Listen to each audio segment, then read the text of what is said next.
that. Carry a clipboard, walk fast, look worried, and nobody will mess with you. That's right. And maybe mumble a little bit as you go. Oh, I gotta go. Yeah, it's called looking busy. Yeah, there you go. There you go. One of my first jobs 40 years ago, I was a porter at a Ford dealership out in Lee Summit. Yes. I haven't heard this story. I'm sure you've heard part of it. Yeah, but the best way to do it was, you got guys pulling cars in and out of service bays. And one of my friends, Brian, who was already worked there, got me the job there. He says, the best thing you can do is if you got nothing to do, just grab a dustpan and a broom. And walk around the building. Just walk between bays and go from one, walk across to the other, and then hang out and talk to that mechanic, and then walk across that way. If they see you with a dustpan and a broom in your hand, they'll never ask you what you're doing. You don't want to just be standing around, because if you just want to kill some time, just walk from bay to bay with a dustpan and a broom. And I was like, that's fantastic. So this was the ultimate job if you're trying to get your steps. Yeah.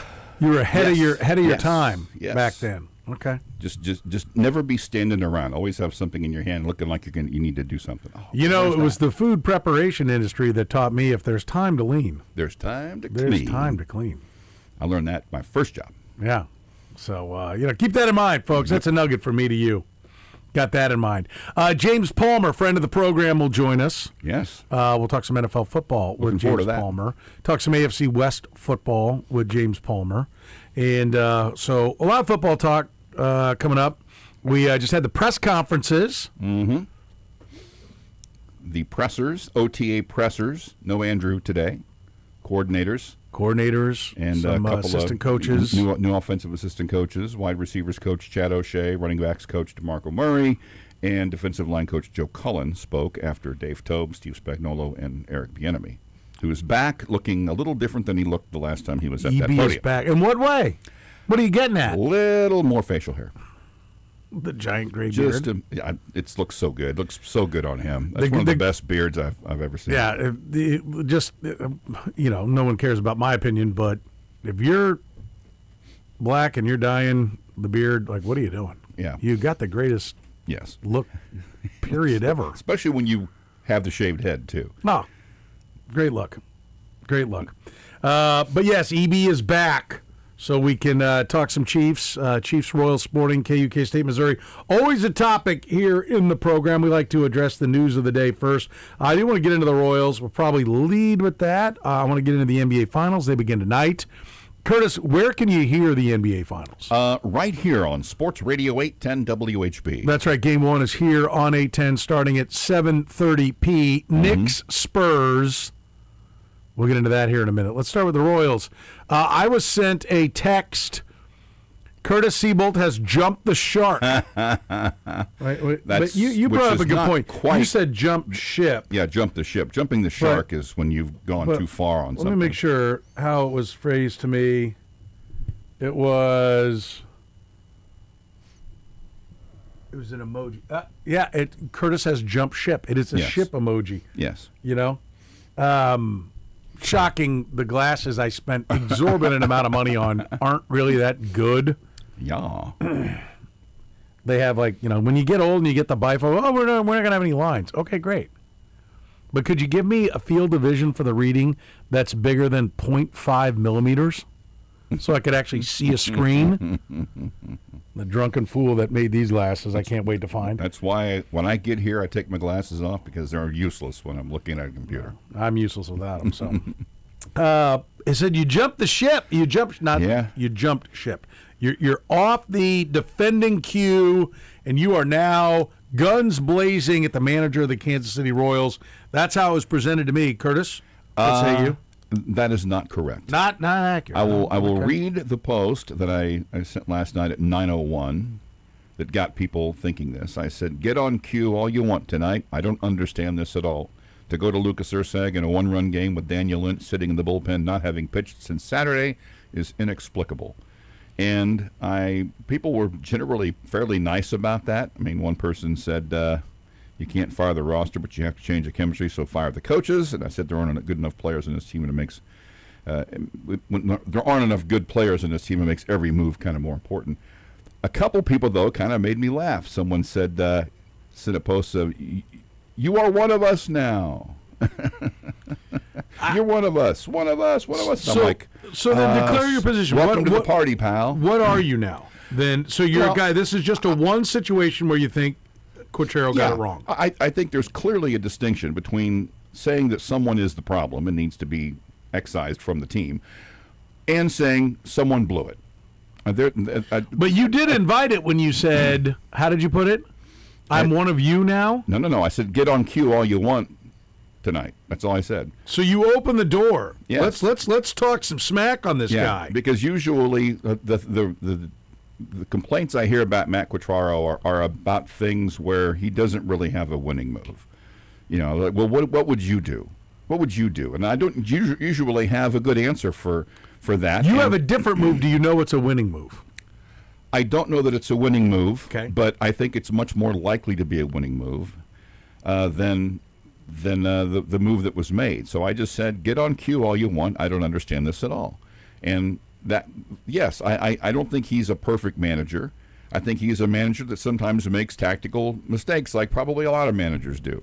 The problem with this team is that I said in the one post, this team is not good enough to survive tactical mistakes or, you know, any kind of mistake. They're going to win in the margins, Yes. and so they can't be blowing up the main thing. When you're up 3-2 in the ninth inning on the road, you need to win that game. You can't afford to make a mistake in that situation. So that magnifies what happened. If the Royals scored 6 runs last night, if they'd taken more advantage of some of the opportunities they have, it doesn't really matter.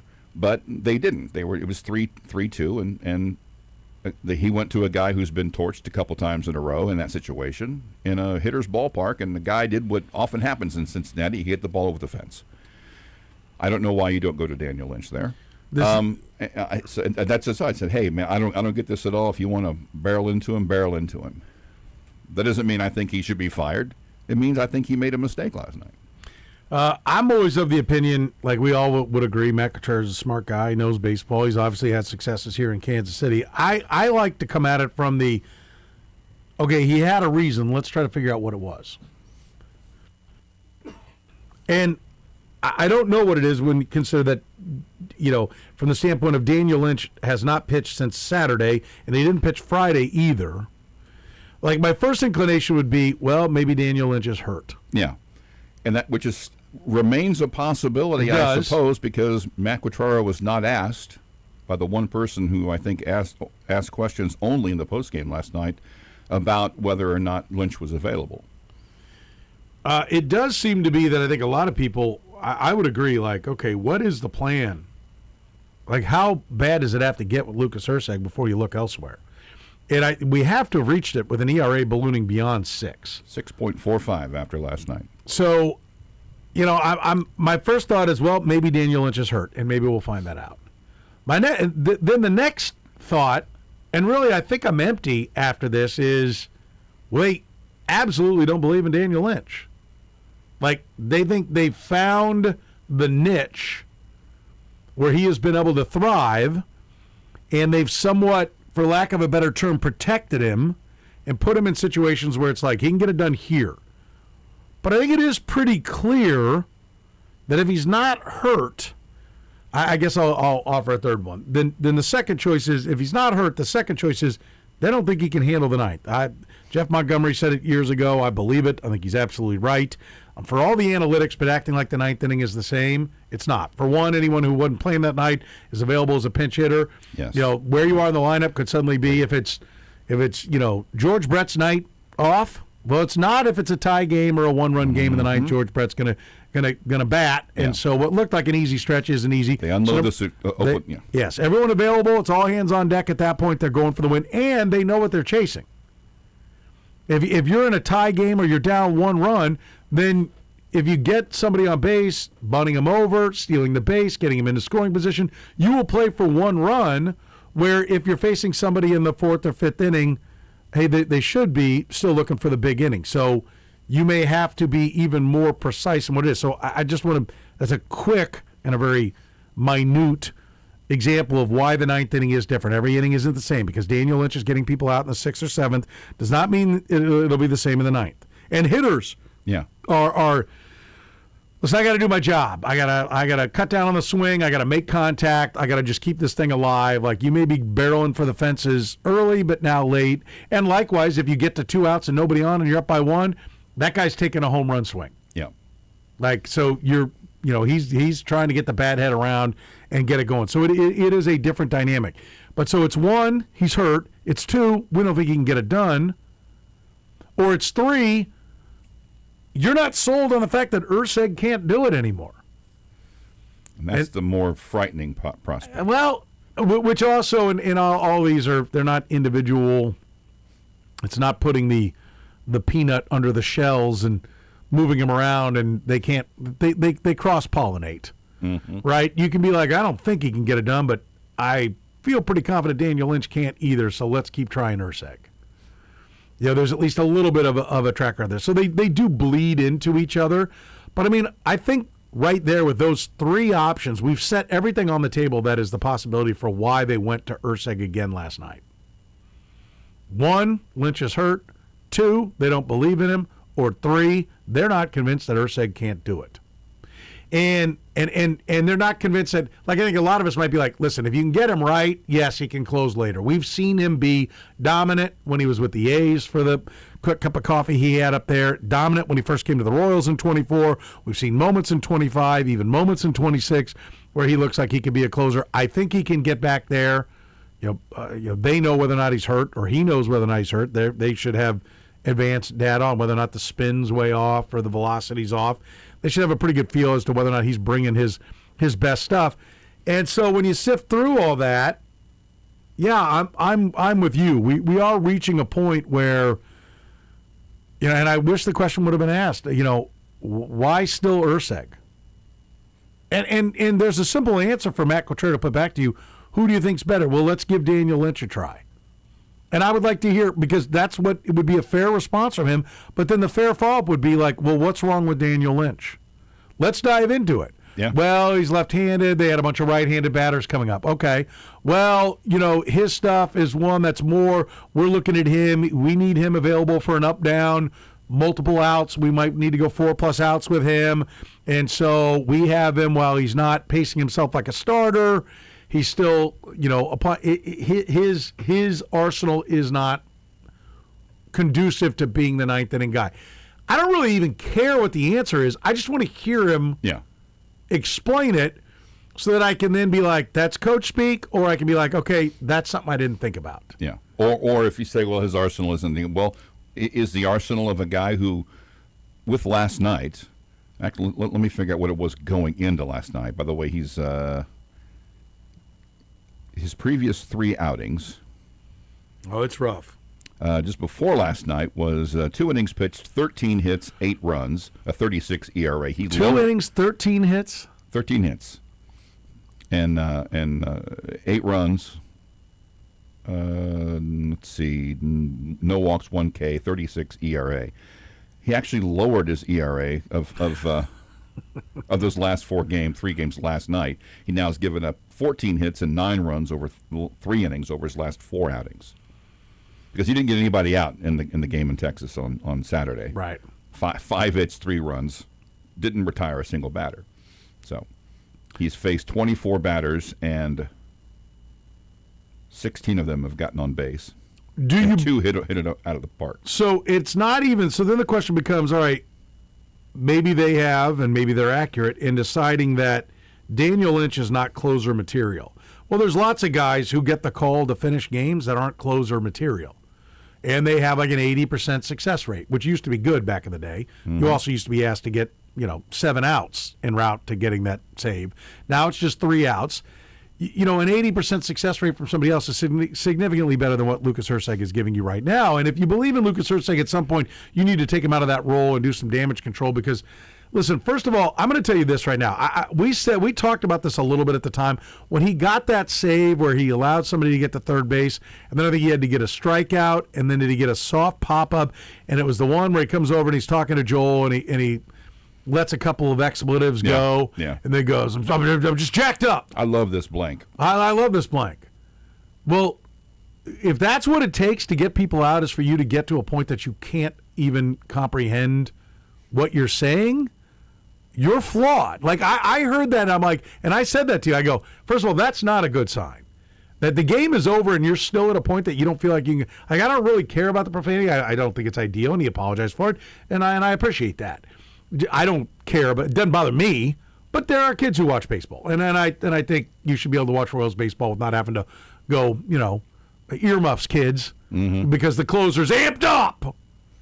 And if you have to whip yourself into a frenzy, and it's what I talk about with football coaches a lot, this idea that we have to decide that all the media is out to get you and the referees are screwing you and that other team cheats, and they whip guys into this frenzy to where the only way we can win is if I have these guys thinking that people slept with their mom last night and beat up their little brother and they better go out and take it out on him. If that's the only way you think you can get your football team to prepare, you suck as a coach.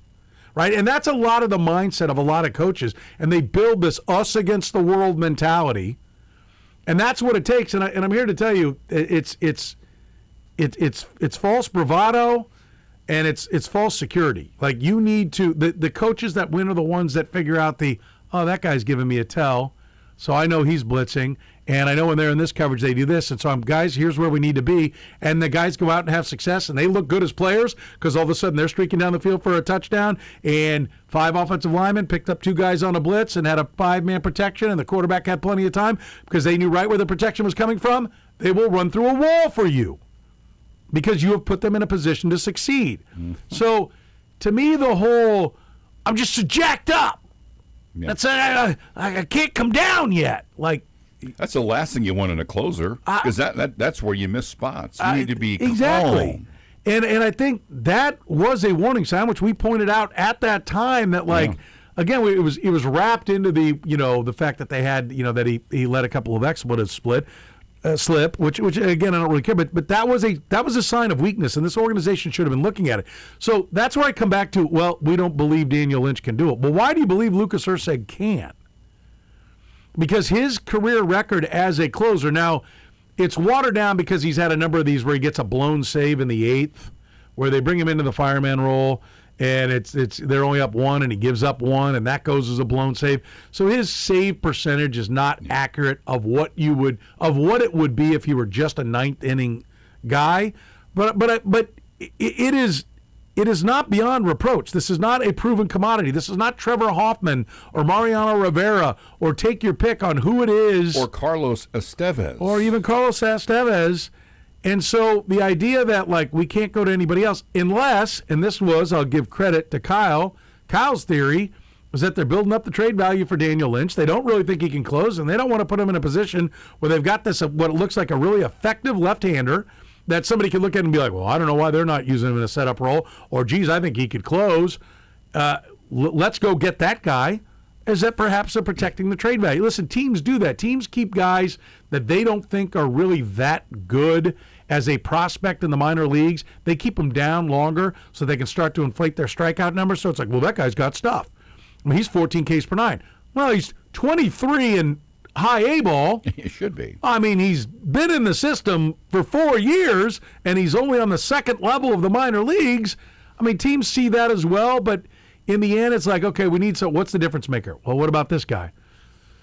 I could sell my fans on 14 Ks per 9. I could sell my owner on 14 Ks per 9. And my pitching coach is like, well, listen, I know he's old and beyond, but he is still getting swing and misses. Go ahead, we'll take him. Let's get it done. Is it going to be the foundation of a deal? No. Yeah. Is Daniel Lynch going to suddenly be the framework that gets you, Emerson from the Mariners, a top 10 prospect who just came up and you're going to plug him in at second base? No. But could, protecting his value help you put together a deal, a package for a deal? Yeah, I suppose it could.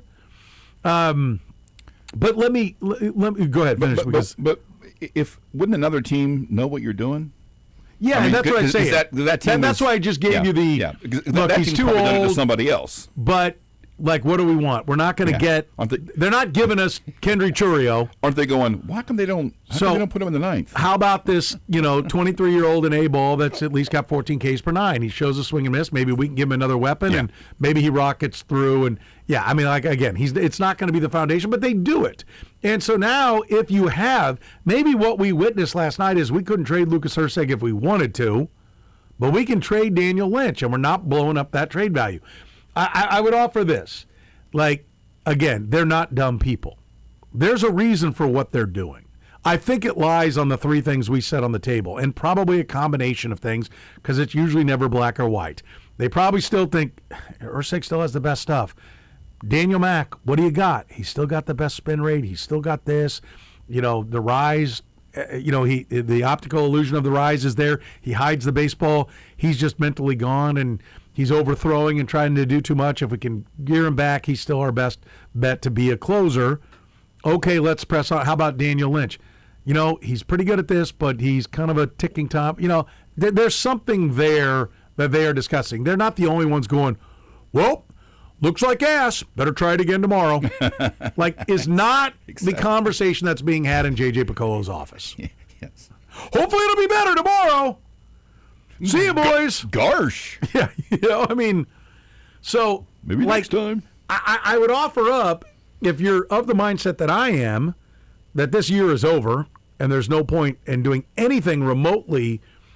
Should you try to win every night? Yes, the players that are out there should play hard and do everything they can to win. But from a general manager standpoint, should any decision be made upon helping this year? No. And from a manager standpoint, should you have in the back of your mind that we have waved the white flag on this year? So don't try to get 3 more outs or 1 more out from a pitcher that's at 91 pitches. Do protect your relievers from blowing up their numbers, because we are going to be trying to trade them.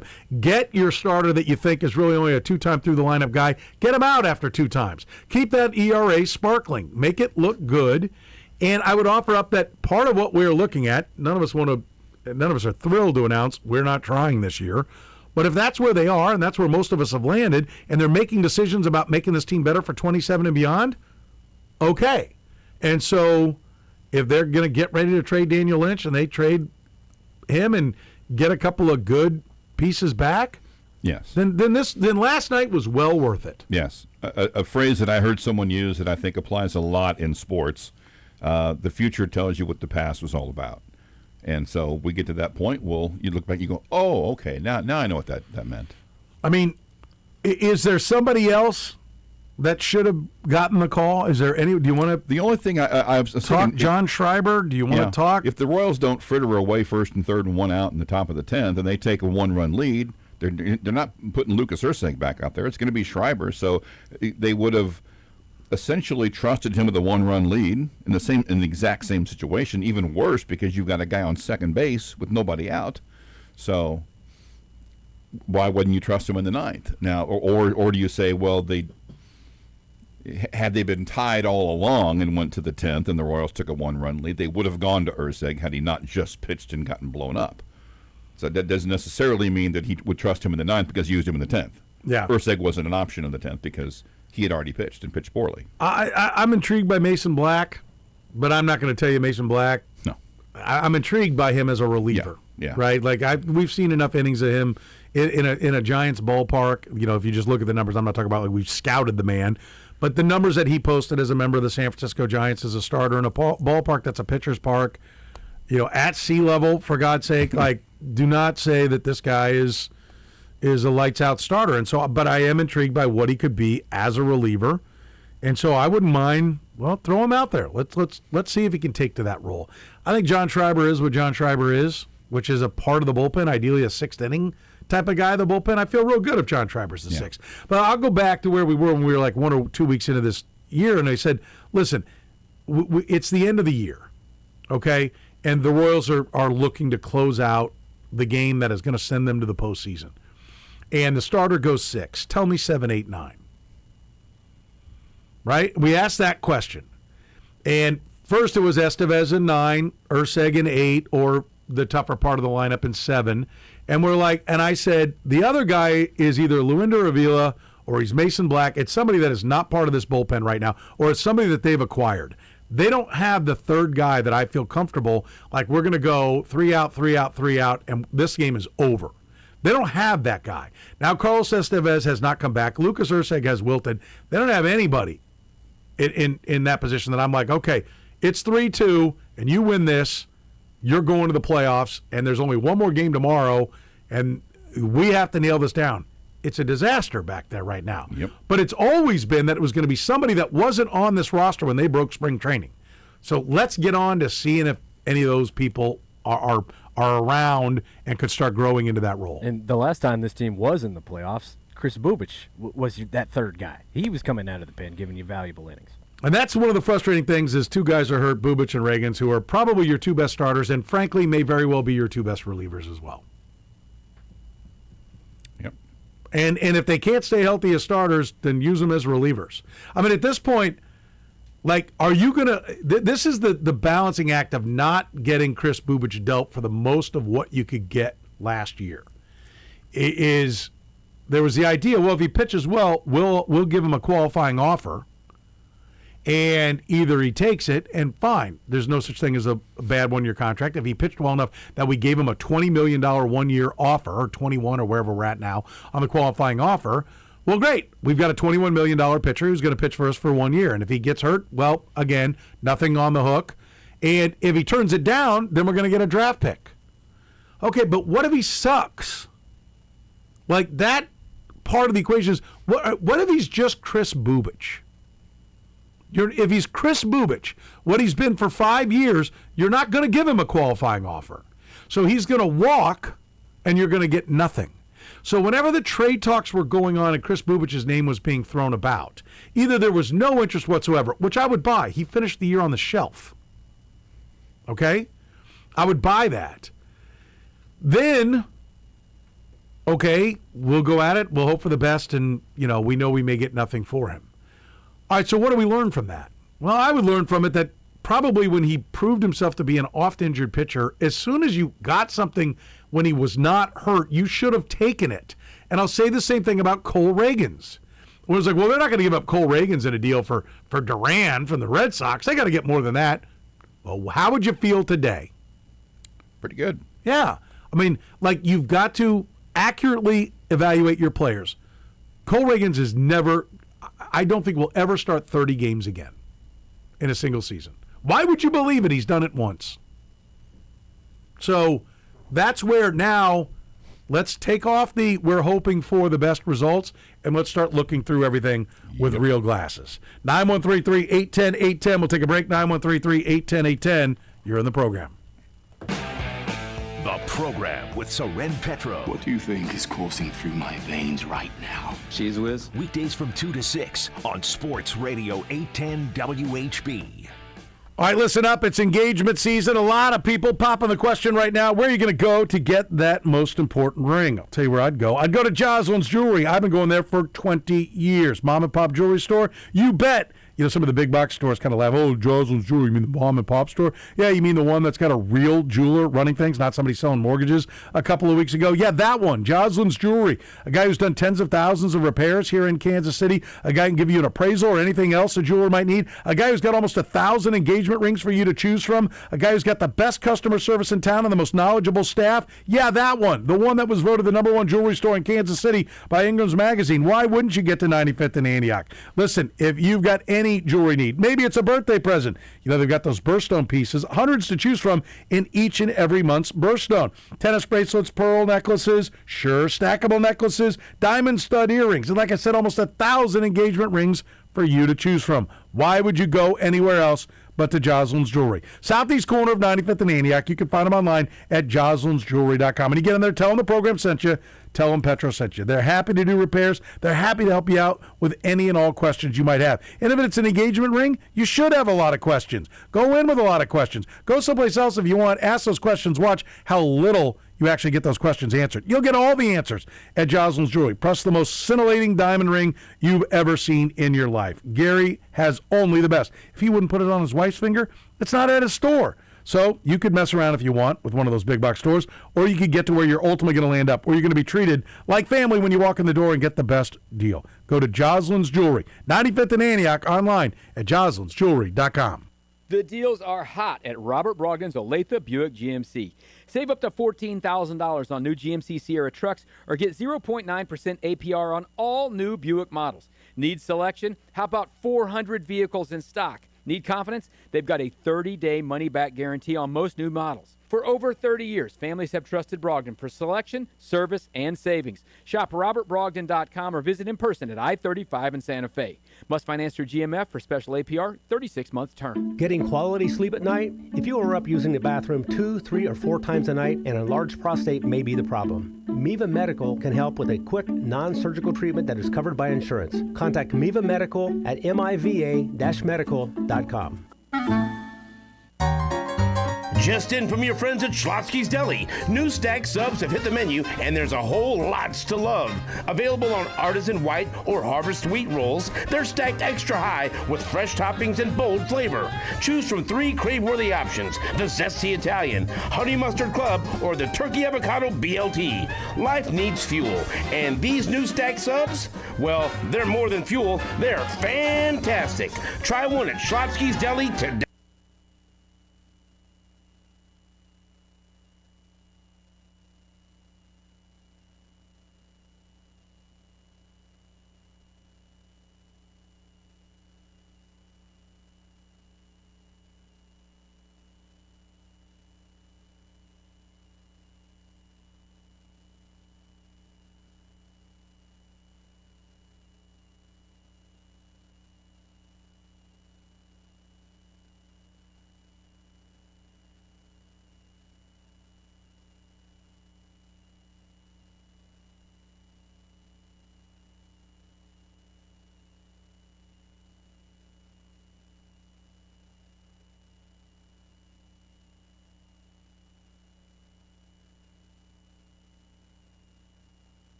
All right, we're taking your phone calls at 913-810-810. We'll get to the feud coming up at 3 o'clock. We'll need a contestant there. Todd Lebo joins us. We'll drag his sorry butt out of his office for the first time. The guy's been in there. God only knows what he's doing there. Door's always locked. People are knocking on it. He's been at the Chiefs practice facility today. No. He's been working. No. All I know is everyone's always, he's in his office and people knock on the door. He's like, I'm combing my hair. I don't know what's going on in there. 913-810-810. Let's talk to Ted. You're on the program, Ted. What's going on, buddy? You kind of covered it on the Daniel Lynch stuff. Welcome back, by the way. Thank you. Good to be back, buddy. It's kind of like you go out in your garage, when they go to the bullpen, and there's a 4-cylinder, 3-speed out there. There's a 2003 Ford with 150,000 miles on it. There's no Maserati sitting out there for them to go get in the ninth inning. And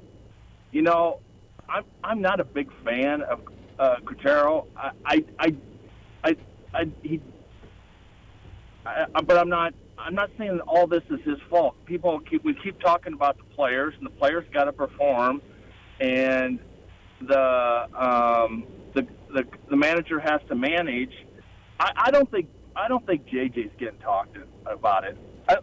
Here, I'm gonna read you these names: Massey, India, Marte, Thomas, Collins, Tolbert, Lofton, Isbell.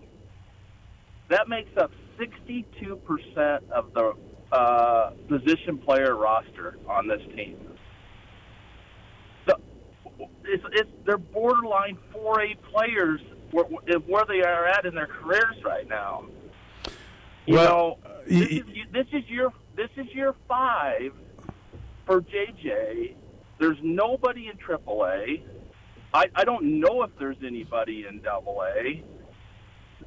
None of the bullpen can strike anybody out. This roster is poorly put together. It's year 4. It's year 4. I don't want to be putting erroneous information out there. It's year 4 for JJ. Okay. I'm sorry. It's year 4. Okay. Now, that's not taken away from the fact that Vinny's played terrible and Salvy's played terrible, but it seems like this roster was put together with a lot of hope, and I just don't know where. I don't know what Quatrero can do right now with what he's got. You'll get no argument from me, Ted, and thank you for the call. I just want to be clear. It's year 4, which means that we're talking about of everything that goes into it. We're talking about the first offseason of trying to put together the front office you want, which really took 2 off seasons because they didn't get Brian Bridges in until the next year. And so when we're talking about JJ, just what all we're dealing with here, and we're talking about basically his draft classes are into now starting to touch AA, right? So his hands-on part of reshaping the organization from the foundation up is still not reached the big league level. So what you have is his shuffling of the deck chairs to try to create a competitive club at the big league level. And I don't, which he did very quickly, and he did well. I mean, there's been 2 winning seasons in a playoff year, and this year's gone wrong. I think the question is, just as I think the Royals did overreact to the success of the last 2 years, but you don't want to overreact to the failures. And is this the worst team in baseball? I don't think so. No. I think that they will pretty soon. All the pressure's off. They know they're not going anywhere, and I think you're going to watch them play like 4 over baseball or 2 under baseball the rest of the way, and then they're going to finish with like 72, 3, 4 wins. Like I don't think they're going to lose 100. Maybe they will. And to me, the exercise that has to happen with JJ and his staff is, okay, what did we get wrong? Well, we overvalued Lucas Erceg. I think they would have acknowledged going into the year, we need, I think going into the year, they're like, we're going to have to get a couple of weapons for the bullpen along the way. Like, hopefully, we're gonna hemorrhage some wins, but hopefully we win enough that we're in a position where it's worth going out and moving some prospects, some mid-level to low-level prospects to get some help for the bullpen. I think they would have said that coming into the year. Injuries, I think, have taken a way bigger toll than anybody wants to admit, right? I think that's part of it. Jack Caglione and Carter Jensen are taking longer to turn the corner than they would have liked to have thought would happen. Michael Massey's taken way too long. I mean, I think we're on Michael Massey's last stand, and he's shown some moments here of late. But he kind of shows some moments every year. And then he gets hurt, and then he kind of sucks. What happened to him for I was listening to Sterling the other day, and Sterling's right. He's never – the 330 on base is not coming. No. But can he keep his ass on the field, hit 20 home runs with a 300 on base? Well, if you can – and we can bitch and moan about him all you want, but if that's your 7-hitter, okay. I keep talking about the lineup. What do they have? They have a 2-hitter in Bobby Witt Jr. They have a 5-hitter in Vinny Pasquantino. When he hits, he's not a 9-hitter the way he's hit this year. Salvador Perez, to me, is on borrowed time, but he should be batting 6, 7, 8. I think Michael Garcia on a good championship caliber club. Not a wild card and might back ass to a wild card round win.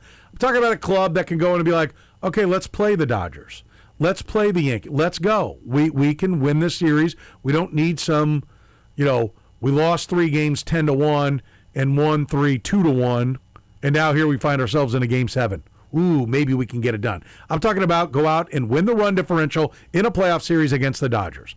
This lineup has a 2-hitter in Bobby Witt Jr., a 5-hitter in Vinny Pasquantino, a 6-hitter in Michael Garcia if he gets going, right? Or Michael Garcia on a championship club plays shortstop and bats 9th.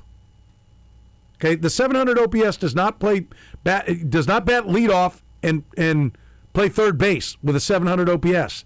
That's not it, unless you can find me Ryan Sandberg at second base. Michael Massey, I think, could be your 7, 8, 9 guy. If he, again, 300 on base with 20 home runs from second base and play you good defense and be able to write his name down every game and not be like, well, we got to make sure we can carry somebody who can really play second base because, Massey's going to be out 3 times during the course of the year. And if that's who he is, and when he gets hot, trade him. When you come to that conclusion, and I don't know why you wouldn't be almost there, if not there right now. So, yes, to your point, Ted, they overvalued their club. Some of it they maybe could have affected change. Some of it, it's just like you're waiting on. Part of what needs to happen is you need to be adding, on average, if you figure you need 8 position players, you need 3 top-end starters, and you need 3 bullpen pieces. You need 14 players. Your core is 12 to 15 guys, right? Well, nobody's playing for your team for 15 years. You've got 6 years control. So if you're going to have just 12 core guys, that means every year you need 2 new ones. Every year. If you're going to, he's now become too expensive for us to keep. Every year, it's got to come from your system. And nothing that wasn't up at some point last year has come from the system this year. Nick Lofton debuted 3 years ago. Michael Massey 3 years ago. Jack Caglione came up last year and became your everyday right fielder last year. That doesn't count. Carter Jensen came up at the end of the year. Maybe. Okay. It was late in the year. He still had rookie status. So we'd say, okay, Carter Jensen's supposed to be one of the guys. To a degree, he's getting by. He's not thriving. This isn't Albert Pujols as a rookie, right? But so until that system is pumping 2 guys per year into the big league club, then you're not ready to just feel like, okay, we're good. Like your system has to provide 2 cheap options every single year to that core. 913-810-810. John, you're in the program. What's up, John? Hey, Soren. Thanks for taking my call. And like the other guy said, welcome back. I did want to give a shout-out to Noah Cameron. I felt like, he's been great his last few outings. I felt like he was almost getting picked on early when he got off to a slow start when he's coming into the season as your number 5 starter and probably the only real win pitching development-wise that this organization has had in years in terms of a guy they drafted and developed. But I wanted to ask you, honestly, what was the thing we were complaining about the most about Dayton Moore by the end of it? What when you remember that, what was the thing we were complaining about the most? Wasn't it that he was too loyal to so many of these guys? And I mean, like you talked about, they obviously miscalculated all of it, but it feels like it was, hey, everyone who was awesome last year will be great again, and then everyone who wasn't will take a step forward. We'll add Isaac Collins, then we'll roll. And gosh, in hindsight, it's really bad. I don't know. Yeah. I'm probably ranting, but no. I think it's a great point. I think that is. I think they loved him more and they believed in him more, and they just felt if they kept believing in him, eventually they'd turn the corner. And yes, that brought him down. I think that's a very accurate portrayal. The part that I would add to that equation is where it was very refreshing on J.J. Piccolo was Brady Singer was at the peak of his powers, and they moved him. Now, Brady Singer has not been good this year for the Reds. He was pretty good last year. Yep. Jonathan India was okay for the Royals, disappointing, but okay, and this year is hurt. So that trade hasn't. I'm not beating the drum that was a great trade, but I'm telling you they moved a guy who had value, who was good. It was not like, well, he's good, so we can't move him. Well, let's move one of the guys who sucks. For some other tired, has been, never was, won't ever will be, and let's hope on that new guy. They made a move where they traded a piece that was coveted. And That was refreshing. And I think there needs to be more of that. We've heard the last couple of off seasons a lot of talk about them making a deal. We haven't seen it come together. And I in no one off season would I be like, well, they failed because they didn't make a trade. But when you start to get multiple off seasons in a row, you need to check yourself and be like, I've just kind of turned into Dayton Moore. I'm overvaluing all my guys. The league is telling us what they're worth, and I'm still not willing to let go of them. So I must be overvaluing our players. Absolutely, and I think you nailed it yesterday. Where I think this has to be like if they lose up 100 games this year, that's tragic. But at least hey, Vinny's a 795 OPS guy, and so if he struggles a little bit, this isn't like he was a 950 OPS guy. Like, oh my gosh, if a 795 OPS guy regresses a little bit, it probably looks like this. And so I think like you said yesterday. I think. Hey, if you want to keep Vinny for next year, it's 5 or 6. Planning to have a guy in his mid-30s as your cleanup hitter in Salvi. God, we love Salvi, but, you're almost setting him up for failure at that point. And so, it's just so disheartening. And like everyone's talked about, last night was such a perfect storm of, after 6 blown saves, why not just let Noah Cameron try in the 8th inning? It's trying something different. Are we calling in killing Q today if he lets Noah Cameron pitch the 8th instead of putting in John Schreiber or Lucas Erceg? I guess I don't know. I'm just so floored on that. Yeah, I think, and John, thank you for the call. I appreciate it. And listen, I want to echo your sentiment about Noah Cameron. By the way, I think this year that is a real positive because let's recognize that Noah Cameron tried something different in an effort to get better. It didn't work. It made him worse. And he went to work with Brian Sweeney, and they fixed it, and now he's back to being top shelf. Like that is in and of itself. Like, would you like for him to be great all the time? Yes, but I'll never shake somebody who went out and kind of changed their arm slot trying to get even better. Then when it didn't work, was able to in season right the ship and get back to being the guy we saw last year. So I do want to underscore a real positive there for the Royals, for Noah Cameron, for Brian Sweeney as well. I think that's an important part of the equation for sure. I don't ever want a starting pitcher to be pushed beyond where he needs to go. Never. And especially Noah Cameron, who is probably the guy they're going to hang on to because he's a local guy and they've got so many years of control. Don't mess with Noah Cameron. The answer, in my opinion, if Noah Cameron has reached the end of his productivity in that game / healthy use, he's out. I do not want to screw around with Noah Cameron in an effort to try to solve the problems in the bullpen. Let this win go this year. That's my point. If we're all of the opinion that it ain't happening this year, why would we risk Noah Cameron fighting for a win that none of us thinks at the end of the year is going to matter?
play the feud with Todd Lebo coming up next. Get some Lebo sounds as well. He's been out covering Chiefs practice. Looking forward to that. 913-381-810. Petro, Seaboldt, Collier with you. Let's get Patty in here before we break. Patty, how are you? Patty? Hey, what's going on, Soren? What's up, buddy? What's on your mind? Welcome back, like everybody said. Real quick, I know it's the end of the hour. Love the show always. I called about 6 weeks ago with Luke Weaver, and we were only 2 games out of first at the time, the Royals. And it's looking like we should have started making some moves. There's tons of guys out there we could have traded for new closer types. That's question one. It's over now. The season's over. But do you remember years ago when there was a bobblehead for Hunter Dozier, and that you guys used to laugh all the time whether or not he'd make it to his own bobblehead? Yes. Well, is the Lucas Erceg bobblehead come up yet? May 18th. I looked it up. Okay. I saw that up on the board. It has already come. Lights Out Lucas bobblehead was on May 18th. That's all I got. You got to laugh at this point. So I love the show. You always get me through the day. All right, I appreciate it, Patty. Thank you. What'll be interesting is the next time he comes out, he's going to pitch again at some point at Kauffman Stadium. Do they do the lights out thing? They can't now, can they? Oh, yeah. Oh, yeah, they're going to stick with it. The lights are going out on somebody. Yeah. I mean, so it becomes ironic at some point. That it does. Tragically ironic. Yeah. We'll take a break. We come back. Todd Lebo joins us. We'll play the feud now.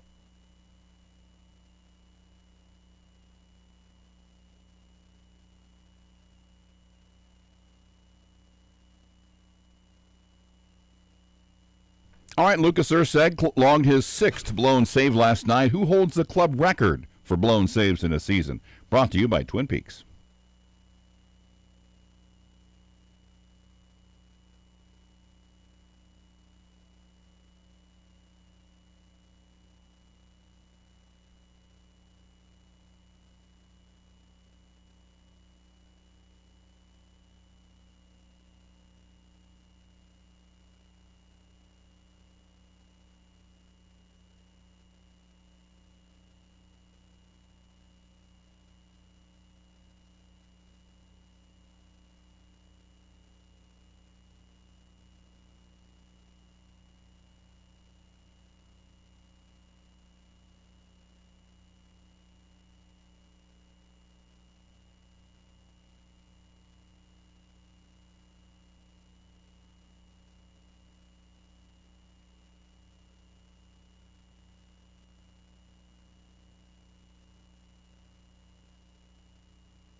Outside faucets can be annoying. This month's special at Connolly Plumbing Solutions, an outside faucet replacement, $3.99 for standard, $5.99 for self-draining. Go to ConnollyPlumbingSolutions.com to schedule. Chiefs wrapped up their second and final OTA of the summer this afternoon. Coordinators talking today, including Steve Spagnuolo, who is a big fan of his team's defense-heavy draft. I sit in my office and hope we get a defensive guy, and I'm sure the offensive guys. But we just, however it unfolds, we all come out together, and it was nice to see us get some pretty good players, we hope. Now the next part is to kind of develop them and make them part of this thing. More with Lebo later this hour. Preseason schedules out. Chiefs host the Rams August 15th at Tampa Bay the 22nd. Home for Seattle on the 28th. Royals and Reds in the finale of their series in Cincy tonight. Stephen Kolek goes against Chase Burns. I'm Kurtis Seaboldt. This is SportsCenter.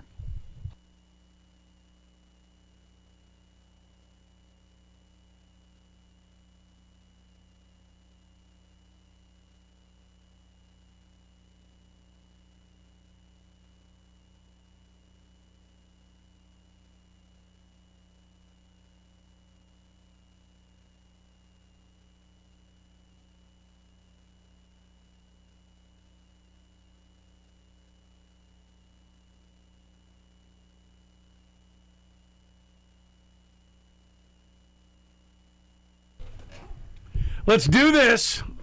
Petro on the program on Sports Radio 810 WHB. Kurtis Seaboldt, Kyle Collier, and you heard it. Todd Lebo is with us today.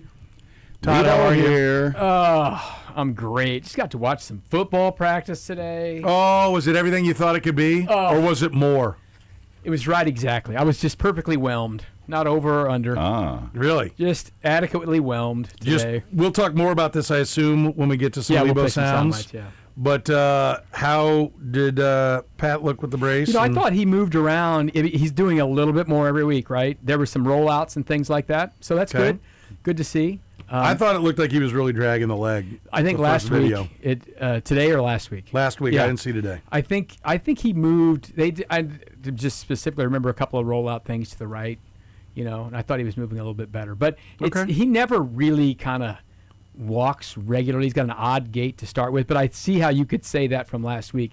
It looked like the brace leg was a little draggy. Yeah. Because it's just so big looking too. He's got a sleeve and a brace. But I'm not giving any kind of medical report. I'm just telling you what I saw. I didn't see the usual, which you shouldn't. He's still got 3 months to go until he's at the 9-month mark. So. That's right. So we'll hear from. I was surprised he didn't run on any quarterback sneaks. They probably should. We can't say what we saw on the field on some plays, but I'll talk to you during the break. Oh, good. Yeah, then I'll type it up and send it out. Tweet it out. That's what we'll do. I like that idea. That's interesting. There was a couple of neat things. Oh, really? Yeah. Okay. Well, boy. I don't know. It's a tease for never, because I'm not going to say what I saw. Yeah. All right. Good to know. Time to play the feud. It's brought to you by our friends at Nick and Jake's. We'll give you a $25 gift card just for playing. We'll make it $40. We won't. Kevin will. Yeah. Kevin Timmons over at Nick and Jake's. We'll make it a $40 gift card if you can win the feud. It's pretty simple, pretty easy. Let's play. We have a contestant. That contestant has a name. He's a friend of the program. Uh-oh. It's our buddy T-Box. T-Box. All right. How you doing, T-Box? Doing great. Box. Oh, yeah. I'm here. There you go. When we go, how are you doing, T-Box? Who were you thinking we were talking to? An actual T-Box? You were talking to Noah. I couldn't hear you. Oh, so Kyle fat-fingered the button. Okay. We'll blame Kyle. I like Actually, we have an intern here now. Let's blame the intern. Let's blame him. We need to give him a name. Lebo's accused him of being a rich kid. So we got that going for us. That's not an accusation. That's just an observation. I hope he's not, because you'll be sued by morning. Fancy shoes he's got on. I got the name. You cannot be racist towards rich people. They will sue your ass, Todd. He's Richie Rich. Oh, Richie Rich. I don't think he's not. I don't think I'll look his house up and see what he's. He's going to be chilly or something. The guy wore a flannel shirt in here. Got his flannel. And jeans. Hey, let's call him Nirvana. It's cold in here. It is cold in here. It is cold in here. I have a hoodie I go grab here and there, but call him Cobain. I like the look. It's a good look. Who the hell are the three of us idiots to judge his look? I have a collar shirt on today. I have 3 shirts. Okay. It was kind of blue shirt day out at practice today. Blair had a blue shirt on. No, really? Jesse had a blue shirt. That's fascinating. Sevens came out. Why don't you tell me more? Blue shirt day. You know who didn't? Sam McDowell. Black shirt. There you go. T-Box, you have a choice to make. Who are you going to play with? You going to play with Kurtis? That'll take some stones. You going to play with Todd? I mean, I guess if you're hoping for a music question. Or are you going to play with me? Where are you going? Petro's been gone. He doesn't even know what's going on anymore. I have no idea what's going on. Well, I'm going to call a truce before the brawl that ended all this weekend and go ahead and play with Lebo. Okay, let's get this done. There it is. KUOU love coming together. All right. Kurtis, you want to go first or second? I'll go first. Kurtis is going to go first. I'm going to go second. So how do you boys want to split it up? You want to go first, T-Box? I'll have a better chance of getting in against Kurtis. So There's Yes. savvy listener. I'll lead off. By the way, I just want to make sure you caught that, Kurtis. He goes, I think Kurtis is soft. So, yeah.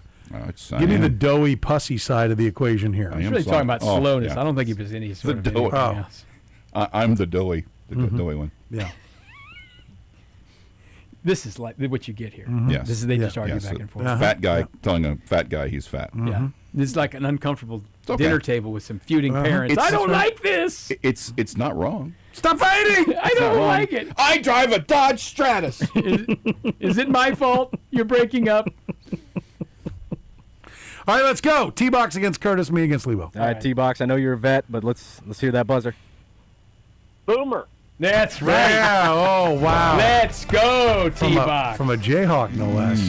All right, give me T-Box and give me Kurtis. 7 answers on the board, past or present. Name a Team USA Summer Olympic gold medalist. Kurtis. Box. Kurtis. Simone Biles. Simone Biles is on the list at number 4. Box, can you beat that? Eclectic. How about Michael Phelps? Phelps, number 1. Okay. Pass or play? We got to find some Olympians, right? Can you repeat it again? Yeah, Did you say it's a Summer long Olympic, or did he say a specific Olympics? Team USA Summer Olympic champion. Okay. Gold medalist. Gold medalist. Okay. No, we've already had a man and a woman, so anything. Okay. You going to play? Yeah. Are we going to play T-Box? You didn't come here to sit around, right? Yeah. Definitely play. I'm going to write down what we've been said so far. Phelps and okay. It was my favorite back in the day. I don't think he's going to be there. I'll go Carl Lewis. Number 2, Carl Damn Lewis. it. That was going to be my pick. Boy, I'm gonna go old school, and go Mark Spitz. Strike 1. Don't care about them anymore, do they? Too old. I don't know how much older they'll get than that. Hopefully, just locally here. I feel it could be a strike, but Maurice Greens from KCK, he won a gold. Strike 2. Good, I can scribble off KC Sprinter. Yes. KCK Sprinter. I thought we were going to dominate. Well, this. it's too many different events, man. There is. Golly. I'll go. Why not?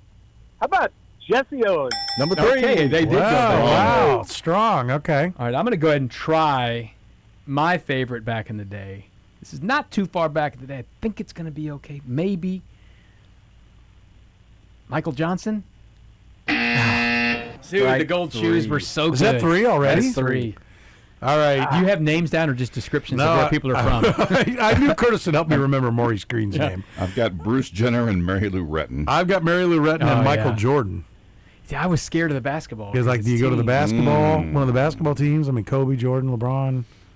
Well, I figure maybe the dream team. Carmelo? Gets possible. It. Carmelo's got, I think, 3. Yeah, he's the best Olympian ever. Probably as good as Definitely Carmelo. Jenner, I feel Definitely Carmelo. Bruce Jenner and Mary Lou Retton are good. We both had Mary Lou Retton. That's the only one we both she's had. on a Wheaties box. Do you want to go there?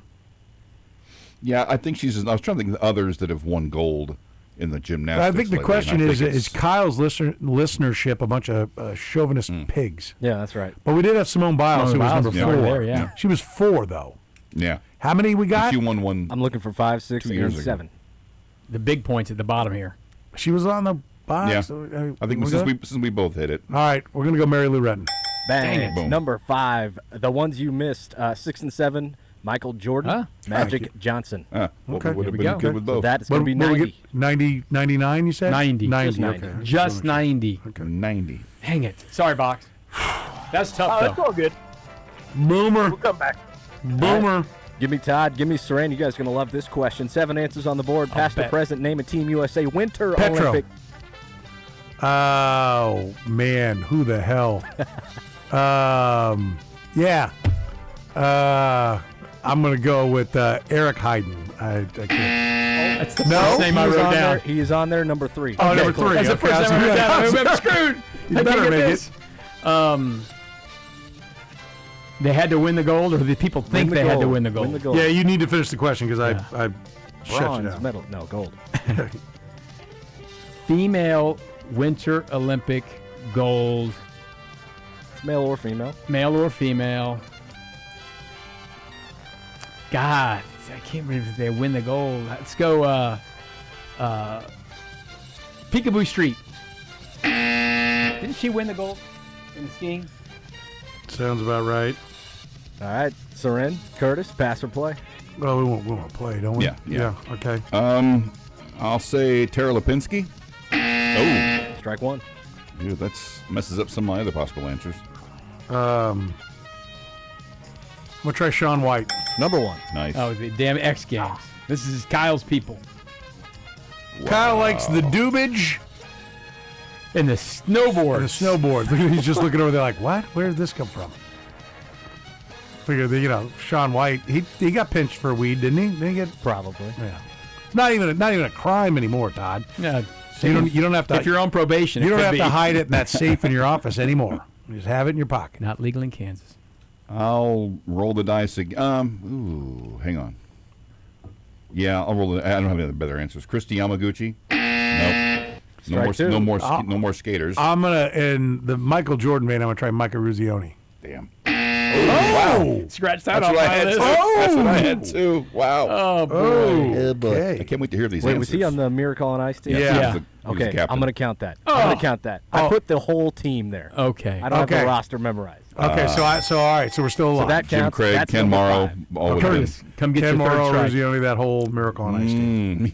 Come get my Making third up the strike. rules as we go. Yeah, that's pretty much what we're doing. You're getting Just pencil for whipped, this T-box. category. Just let them do this. This is what they do. Petro's been gone. Don't want to lose. I'll just. Todd's not competitive. Not very much today. I'll close out my figure skating trifecta and say Sarah Hughes. I mean, that I don't even know I that can't one. think of anybody but the figure skaters. that is so great that we were kept alive to put more points on the board for them to steal, for one. So stop your bitching, Todd. And two, Curtis did manage to grab the golden sombrero and shine it 3 times. Not bad. So, All right, so Todd, this is what we have. Shaun White, number 1. Yeah. Eric Hayden, number 3. Number 5, the entire we don't have Team number USA 2. hockey. So Who gave those answers? My people. No, but who gave each one of those answers? you. Oh yeah, that was me. That's right. So, Box, you remember the other skater guy, Apollo Ono? Remember that guy? 100% Apollo Anton Ono. Okay. I was thinking, but also the fact that they gave the 80 Olympic How about, hockey team. this year's Olympic team? This year's hockey team would be a good one. That's not bad. And for the skaters, let's just say Dorothy Hamill. She's going to be a strike. We're not saying that one. Dick Buttons. Remember him? He's the commentator. Oh, I do. What other I don't sports? I mean, there's some downhiller. Bill Johnson maybe won. Did Lindsey Vonn win a gold? I don't know if she won a gold. Okay, I don't either. I don't think so. I don't know. I'm gonna leave it to you, Box. I think number 2 is sitting there, and that could be this year's Olympic team. If he's doing the 80 Olympic team, this was a pretty big moment this year. But I'll let you make the choice. Well, the good news is we can change the rules if it's wrong. So Correct. Let's go with this year's Olympic hockey team, 2026. Yeah. They're there. Actually, he would have taken Cash no. Patel. Not Sue, though. not. Where were they? All right. So hold on. Let me count up your points real quick. That is 60. Kachuk, so I had Kachuk, so that would have worked for this year's. What are those guys' Peekaboo names? They're all Street, named Walsh. All right. Johnson, Bill Johnson, the downhiller. No, he's not Phil on Mayer. there. I said Peekaboo. I got a strike. Lindsey Vonn is on the list. Okay. I think she won a gold. She's number 7. Apollo Ono was there Okay. at number Apollo 4. Ono. Number 2, this year, Alyssa Liu. Oh. Is that a skater? Skater. Skater. No, Nice job, no, she's Curtis. a skater. Yes, I Ice skater. remember her name though. How many did you 60. get? 60. 60. We're chipping away, buddy. It wasn't. Who's Miles Garrett's gal? Chloe Kim. Yeah, she would. Oh, she didn't win, did she? Loser. No, she's not. And Lindsey Vonn did win the gold. Okay. 2010. 2010, yeah. She did not win this year. No. Ouch. She didn't win when she dated Tiger Woods either. Maybe she did. Ah. I don't know. All right, I forgot. She did date PJ Subban, though. Did you really? Hockey. Okay. I'm pretty sure. Well, that's reliable.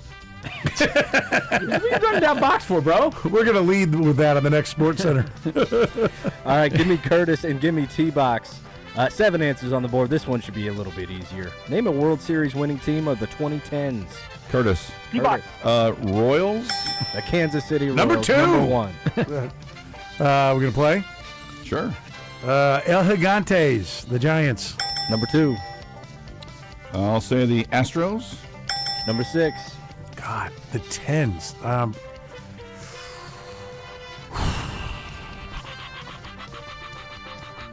The 10s. So There's a time limit on this. shut your hole.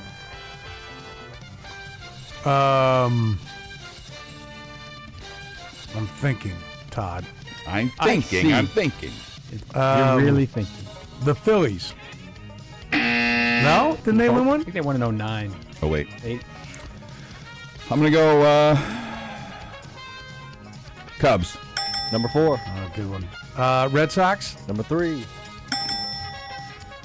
Cardinals. Number 5. See, I was trying to leave all those, but I'm like, that's where we're at. Looking so for what, the 7th and final. If it's who I think it How is, many this strikes do we team's have? no good. we have only one. 1 strike. So you're going to get there, right? All right, so I'll lob a grenade here. But you never know. Which end is it? The Giants took 3 of them. I know which end it is because the other end's been covered. Oh, it has been? Okay. I'd still like to get it. I'll go with the... Who am I? Diamondbacks. That's not right. Strike 2. Washington Nationals. That's right. Bang. That's right. 19. That's the full 100. That's the full 100 there, Dang Todd. it. The full hundy. Had a pretty good safety net there. You can say nice things about Kurtis now? Yeah, it's great. The guy hadn't had a date in years. He knows all the champions. I It's don't have anything else to do. You did turn Last time into you like- went on a date. Me? Yeah. All right, define date. You and your wife went out alone. Oh, God. Because you wanted to. Not because you had to. Anniversaries don't count. Yeah, Nest is not empty yet. The whole clan was down in Oh, that's right. South When this Carolina nest for the gets anniversary empty, this year. you're gonna do this, but right? Yeah. You ain't had an empty nest. You know, had a kid for the going to see Michael, and yeah, I don't know. Been a bit. Been a bit. It's been a bit. Been a bit. Weddings don't count. They say that's what they say. No. You get to a point where you realize you're just a date that worked out. Yeah. Yep. That's where we sit. 190 to 60. All right, box. All we need. Come on, Curtis. All right. Give me, Boom. no, it's Soren and shot. 41 points on this. Yep. Oh yeah, that's right. Okay. All right, 7 answers on the board. Name me a signature pitch in the guy who threw it. Petro. Soren, this might be a little tough. Yes, it might be a little tough, no doubt, because there's like a lot of guys that are associated with things. So I'll go with the Burt Blyleven curveball. Not on there. That's a good one. That was I heard that. one of the submissions, but didn't make it. The knuckleball. By who threw it? Dumbass. Tim Wakefield. Oh, I'll try the. Or no, I'm sorry. Curtis goes to Curtis now. I'll go the Steve Carlton slider. Wow. This is a How tough about one. Nolan Ryan's fastball? Yes. bang. God bless. Nolan Ryan's Prime fastball is number 6 on here. Oh, but that's Well, it's enough. us. We're playing. That's enough. You're playing. All right, we might as well play here, right, Box? Get through here. And, this is pretty broad. Right. Also, I'll give you a little bit of a hint. Nobody on this list is active. Okay. So Nolan Ryan's fastball is 6. So can we, real quick, can we have more than one pitcher with the same pitch? No. Every pitch is. There's different. only one Yeah. fastball, There- and it's Nolan Ryan? No, you can have the same pitch. I'm sorry. Okay. But Yeah, it's by a okay. different guy. Okay. You say I'm going to run out of pitches pretty quick here. Yeah, you're not Seth Lugo. 95 Yeah, pitches. let's- I think let's there's got to be a knuckleball Necro. Phil Necro, number Ooh. 7. How about Mariano Rivera, the cutter? Number That's good. 1. Good. Yeah, that's good.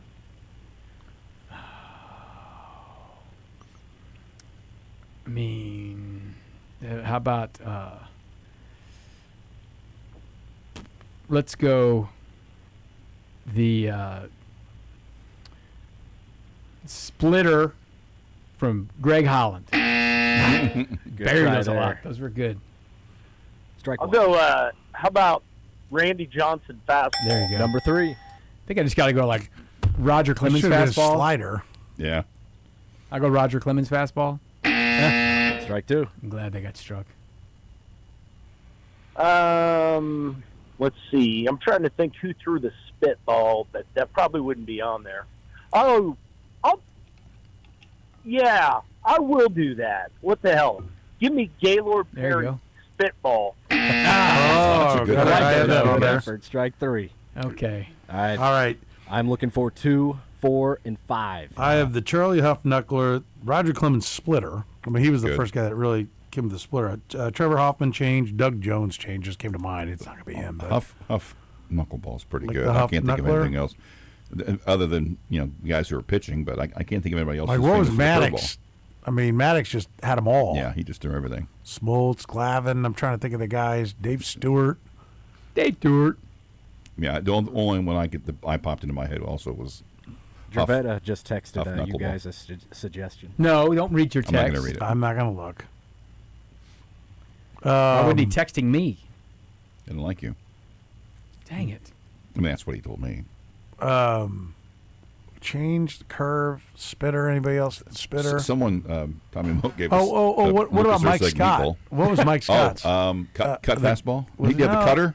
See, Cutter was he was a split was, too. He was a split too. Yeah, he was the guy that He also cheated. doctored the ball. Yeah. I can't think what. Who had what a that knuckle pitch was. curve? Somebody had a knuckle curve. I Yeah. can't remember. It was kind of their thing. And What did Wade Davis? what did throw? Zach throw? Yeah, Wade Davis throw. All of them. I know that's the thing.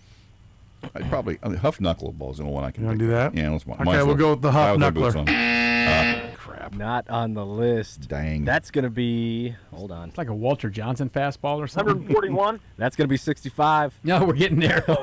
We're crushing it. Todd T-Box. The ones you missed. Number 2, Kershaw curve. Oh, yeah. Okay. Number 4, Zach Greinke, the slow curve / ephus. The Ephus, yeah. I was going to say Rip Sewell. Number 5, the Maddox two-seamer.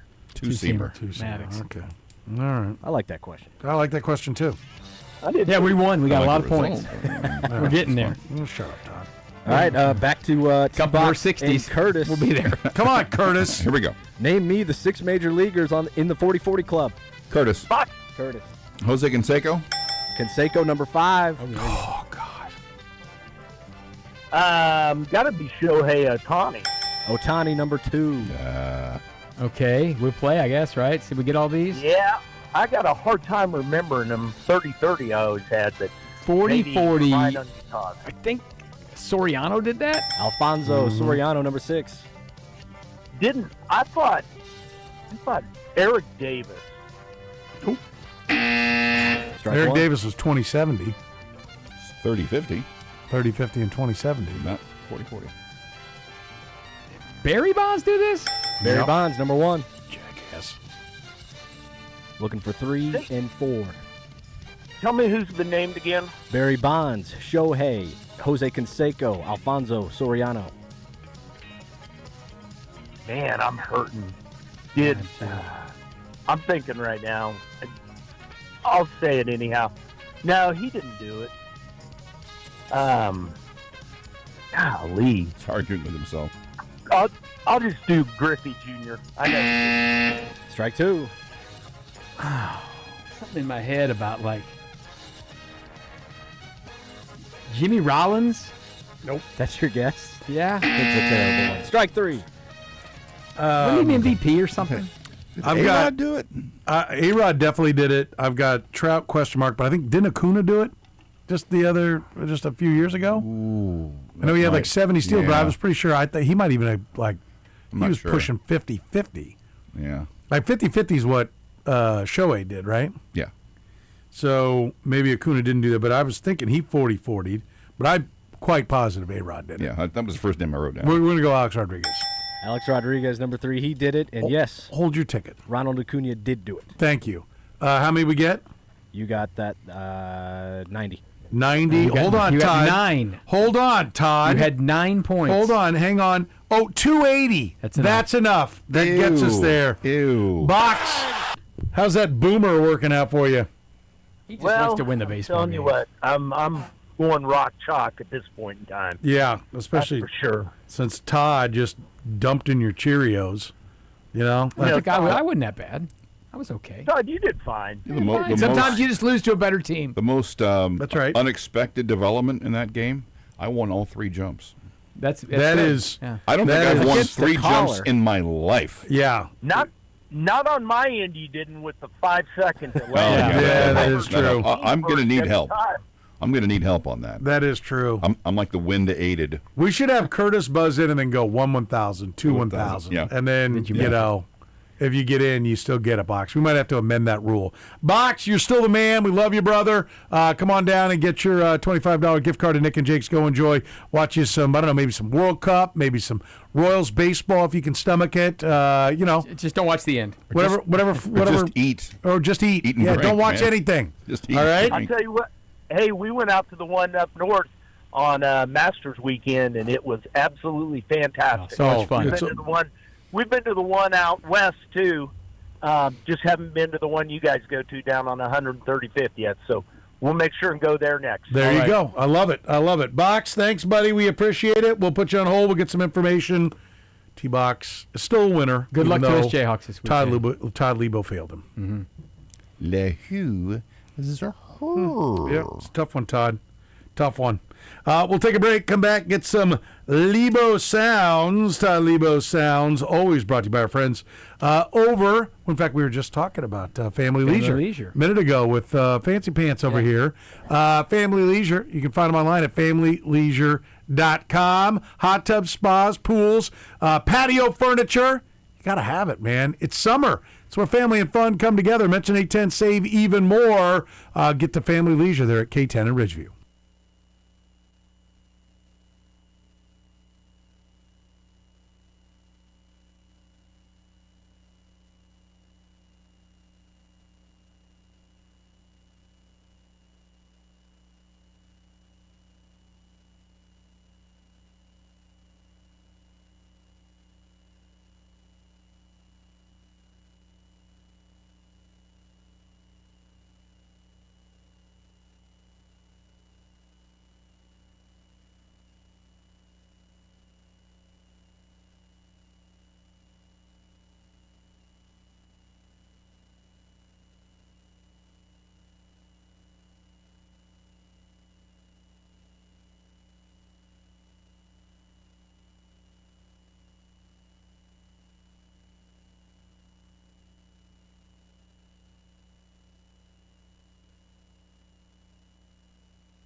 We're all right. Go ahead.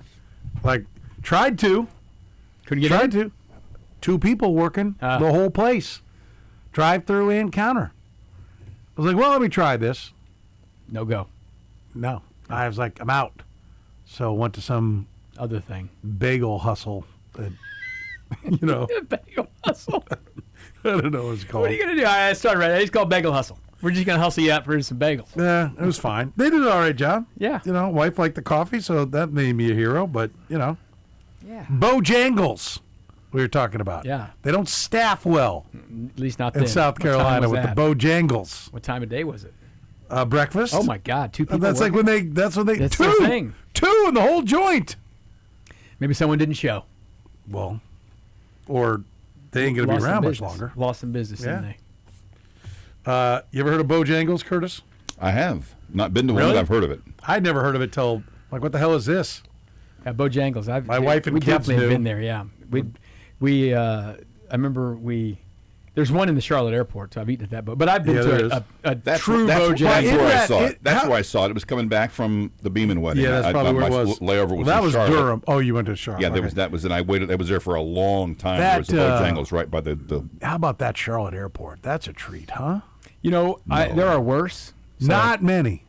I actually have you not realized how big of airport snobs we become I as know, soon as but we get a new airport here? Because listen, that place sucks. I just came through it coming back on our vacation, and I was just fine with it. At Charlotte? Yeah. Oh, it sucks. You've lost your mind. I liked it only because when I got off the plane, Ratty Philadelphia Airport, I turned- got sad to spend the night in last year. I turned left in the next gate. How long did we sit at DFW? Yeah. DFW blows. Plane hustle, whatever that is. Blows. Dallas listen, is you awful. need to just And remember that's the- DFW when you say that's the better one. We were on a train of the we two were Dallas driving airports. around. It was terrible. That was terrible. I liked Charlotte only because I get off the plane and the next gate was like literally 30 feet. I was like, oh, that's That was good. luck. That was all luck. that was. It's absolute luck. It's bigger. But I like that better than O'Hare when I was literally a 25-minute walk between gates. I barely had enough time to catch the connecting Yeah, but flight. in O'Hare, it kept saying turn left, turn right, turn left, turn right. It is. O'Hare Our is airport massive. is very simple. It is Ours very is simple. so O'Hare is very massive. That's also bad luck because the gates just happen to be on opposite ends of the airport. And O'Hare does matter which terminal. Some of them have been redone and some of them haven't. And they're under construction right now. The funny thing that we saw. LAX has been under construction for 40 years. My daughter, I used to go to LA every year. Yeah. It was under construction every year I went. From like her age 4 or 5 to age 18. I gotta find this every year. I gotta find this picture I took in the Chicago airport. When we went over to Europe, we flew through Chicago, and so we were walking, and I was like, I gotta get the exact wording of this thing that was in the airport. We were going from one gate to the other, and it said, "Where's Chicago?" It said, if I can find this thing, otherwise I'll said just tell you what it Chicago said. loves Lebo. No, it said cannabis amnesty box. Like, you can't take weed on a plane or whatever, but you brought your weed because you're dumb, and it was just this box to throw your weed in, so you didn't get pinched on the plane. Oh, so you throw it in there, we're not going to arrest you. Yeah, and then, but then, who gets to clean the city of Chicago amnesty box out? I mean, the heat. I mean, they're loaded forever. They've said it for years. Cops have the best drugs. I'm telling you, there was the cannabis. That's a line. Amnesty Do box. you know where that line came from? Do you remember a movie called Chevy Chase and Goldie Hawn? Called it wasn't called Night Shift. It was no. It was a rom-com thing. Yeah. Very funny. Yes. Fletch? Foul Play. No, Foul Play. Yeah. Foul Play. 1978. Yeah. Anyway, all right. That's the deal. Todd Lebo's here. You know who's thrilled? Family Leisure. They're thrilled to sponsor this segment. Every week they just go, man, those idiots, we get to sponsor that. It's great. They're better than us. Go see them at Family Leisure. K10 in Ridgeview, poker table, pool table. Yep, they got that. All your floaties. Do you have, Kyle, you ever been tubing? Of course. You have? Yeah. Big old tube with like 5 people or just you? I've done both. Really? Yeah. Okay, because you're not coordinated enough to actually water ski? Yes. Okay. They got you covered with the I tube bet he can and water ski. everything you need? Oh, Kyle can't water No, ski. he can water ski. Look at him. I think we should make the I younger doubt it. employees go play sports because we've all seen when we used to play sports what each of us looks like. We need to go put, Darcy and line Darcy up against Sterling in an Oklahoma drill. Let's get to the bottom of some things. I like here. Darcy in that one. I do too. I like Darcy in that one. Do you like Sterling's new aerodynamic haircut? Oh, he's loving it. He says he's getting a lot of good looks out there. Seriously, that guy's lost his I told mind. him he's got to trim that up. He It said, looks like no, he's letting go. He's got a golf trip coming up. Johnny Bravo or something. Yeah, that's an insult to whoever Johnny Bravo is. It's a cartoon. Some cartoon. You know, Sterling's kind of a cartoon. So. Oh, he's definitely a sitcom character. I said, like, wacky neighbor. Yes. I go, this haircut. Like, was this what you're going for, or is this what you ended up? It's a work in progress. I've often said that the WKRP. Did you fall asleep with gum in your hair, and this is all we could do? Like, we got to cut this side, so we got to even up the other side. Like, WKRP greatly underestimated the characters in radio. Oh, yeah. They're around. I've worked with 10 people who were crazier than anybody on that show. Yeah. Everything you need for family and fun with summer, it's at Family Leisure. Proud to bring you a little Lebo Sounds. Todd, what are we going to hear today? Well, we got to talk to Eric Bieniemy in person. We have not gotten to do that since he got How was the rehired. beard game? Beard is huge and gray. Beautiful. Do you like it? Yeah. Good Looks look. good. And so, I said we can't talk about what happened on the practice field, but he at one point, we can say this, you see this happen at practice a lot of times. You get frustrated. Get off the field. Give me another group. That happened. It's like, whoa, wow. EB's back, sending 7 guys off and 7 new guys on because they couldn't get the play in. So, you get a little bit of that. So he got a little bit of frustrated today. He got a little frustrated today, and it was good to see. Here he is talking about it. Well, I mean, it's always about over-communicating clarity. One thing, when we get in the huddle, we need to know as a group what position we're playing. Something so simple. But because of that, just what I just said, the little things becomes a big thing because we're not over-communicating with each other.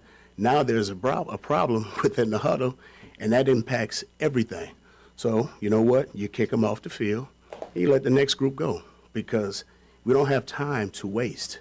We have to continue moving forward. But now we can utilize that particular moment, as a life lesson moving forward. Now, because if that was to happen on a game day, hell, we hear it from you guys, right? We burned the timeout, coming out after a timeout. I mean, hell, we get a 15-yard penalty. Everybody's booing the hell out of us. Shit, I mean, it'd be bad. You know what I mean? So those lessons need to be taught when those situations present themselves.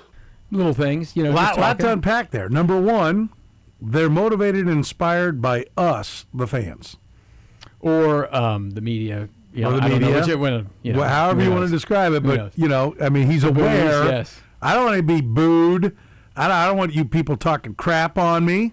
We got to get these plays in. Number two, you got to know which position you're playing. So we can eliminate all offensive linemen. It's the receivers. Because we can eliminate the quarterback. Yeah. Pretty sure we can eliminate the running back, maybe the tight ends, definitely the wideouts. Yeah, and so are who we're looking at. About that same time, Chad O'Shea, who we'll hear from a little bit, not on that, but just was like, come on, receivers. I mean, he saw it happening too. You know what I mean? And listen, this is not the exact group they're going to, well, who knows what's going to happen with Rashee Rice? I don't know. But, there are a lot of new faces. This is not a bunch of guys on this team who have been part of the Chiefs wide receiver core for years. So it was just an interesting little moment.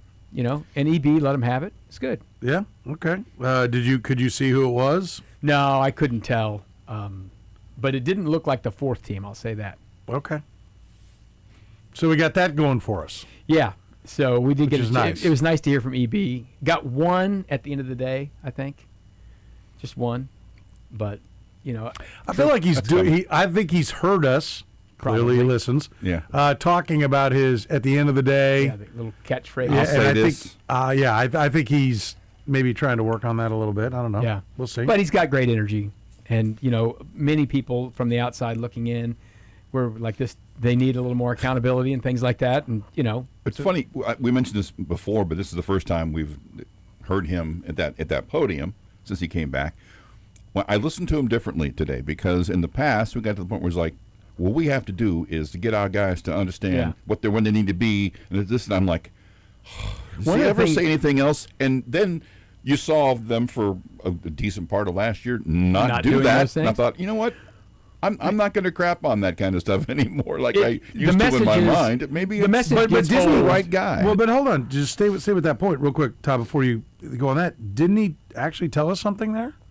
You got to know what position. Yeah. Like, Yeah. Well, we have heard Yes. that in the last inclination. I don't think so. Maybe I'm wrong. Maybe this time of year, yes, we would have. And it's the 17 weeks, the 4 months of the regular season that overwhelms my memory of how he was. You can get the same message from a different person, and it's just different. Yeah. So, But even if he says the things he said while he was here the first time, I'm like, I'm going to listen to that differently now. Yeah, Even if it's the same thing, because clearly it wasn't happening a lot. he when has was not going. coached a lot of these players, but he has coached Trey Smith and Creed Humphrey and Patrick Mahomes and Travis Kelce. Yeah, he talked about having to learn the guys he doesn't know. He's really learning these guys. So, and they're learning too.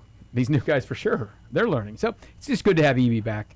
Hear him a little bit. We may be bored of it at some point this year, but refreshing today for sure. If they are 2-3, at the end of the day, it won't be good. I don't know why he brought back Eric Bieniemy. That's what we'll be hearing. So I left this question on here. I was asking Spags about R. Mason Thomas because of all the conversation about he didn't quite fit his mold. But he kind of cut me off, so I just left the question on. I like this.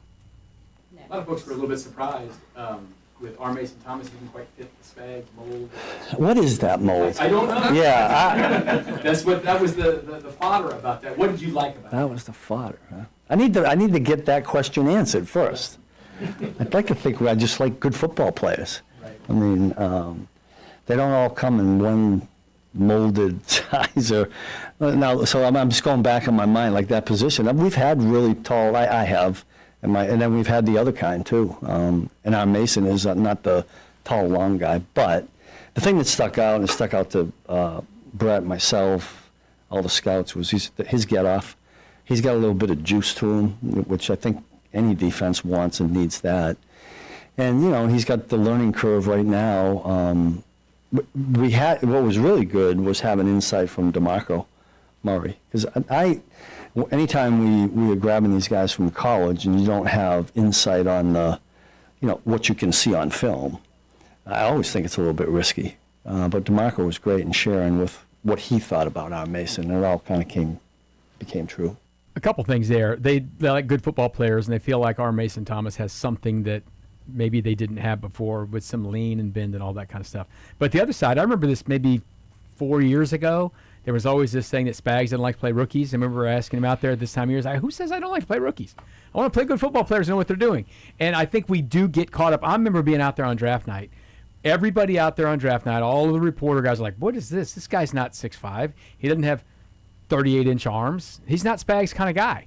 And I think they're getting out of it. They have to fit a certain little box to go, and that's probably a good thing. If you can play football, you can play football. So we'll see what happens. They're good things so far. Good things so far. The guy hadn't played anything contact-wise or anything like that. But they put it out there, and they drafted him and Peter Woods too. Peter Woods was someone who wasn't exactly the exact shape that they liked before either. I think your view of that is what I've said about like when a school hires a coach that's not the guy everybody wanted. By the time you get around to the press conference, at the end of the press conference, everybody's like, he's our guy. He's not going anywhere for 2 or 3 years. And you start finding a reason to like him. Like, I thought, Frank Haith. Nobody wanted Frank Haith to be the head coach of Mizzou. Mm-hmm. And then he had a pretty good press conference. He definitely won the press conference and the announcement. And by the end of that, and a week later, like, look what I heard. I think he's going to do this. He's going to do that. That first year was all great. And then pretty soon, he's like, I didn't want this guy. He sucked all along, blah, blah, blah, blah, blah. Right? Like, I think this is a little bit of like, well, he ain't going anywhere. This is the guy they took. He's not what he's had his best successes with. Mm-hmm. And so I do not want to breeze by he looks a lot like Uche, who we got nothing from. So now we've heard he has good get-off and juice. Okay. Yeah. We'll see. I want to see it. The proof will come when you get in a football game, not the practice field or anything. Which will happen on August 15th. Yeah. We'll hear about the receivers from Chad O'Shea when we come back. More Lebo Sounds brought to you by our friends at Family Leisure. They're at K10 in Ridgeview. They're the only place I go to shop for my patio furniture. In fact, I've got some that's now, I think, 22 years old. We still use it. We love it. The best selection, it's at Family Leisure. Find them at K10 in Ridgeview. See them online at familyleisure.com.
All right, the Twin Peaks end of the hour answer. Lucas Ursag logged his 6th blown save last night.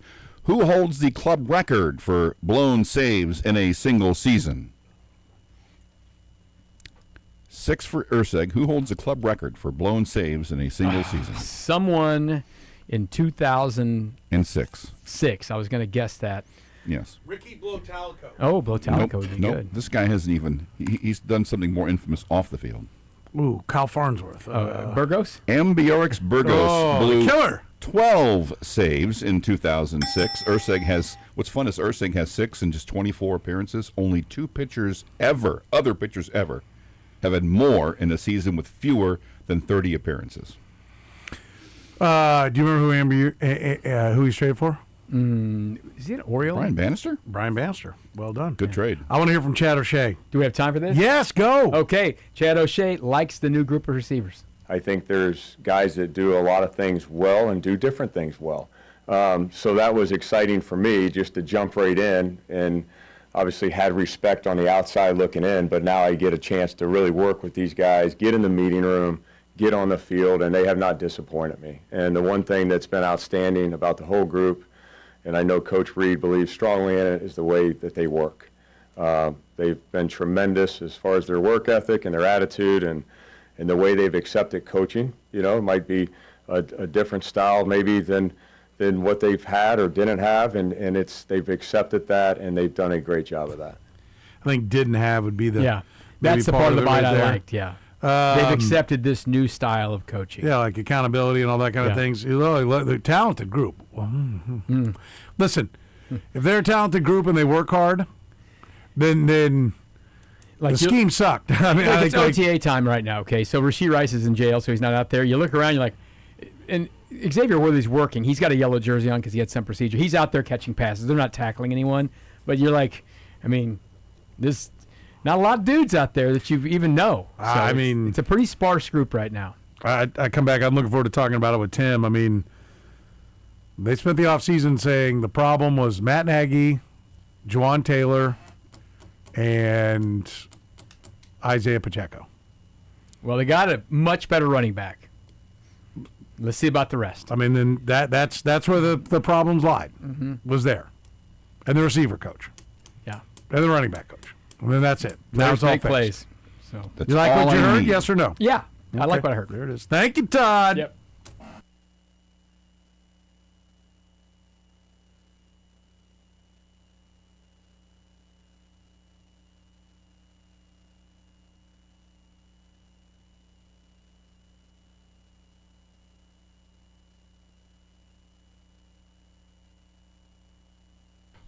All right, what defensive player holds the Chiefs' single-season record for passes intercepted? Brought to you by La Feta Delicatessen.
From IT to audiovisual to secure print, ImageNet Consulting keeps Kansas City business moving. Go to ImageNet.com for more.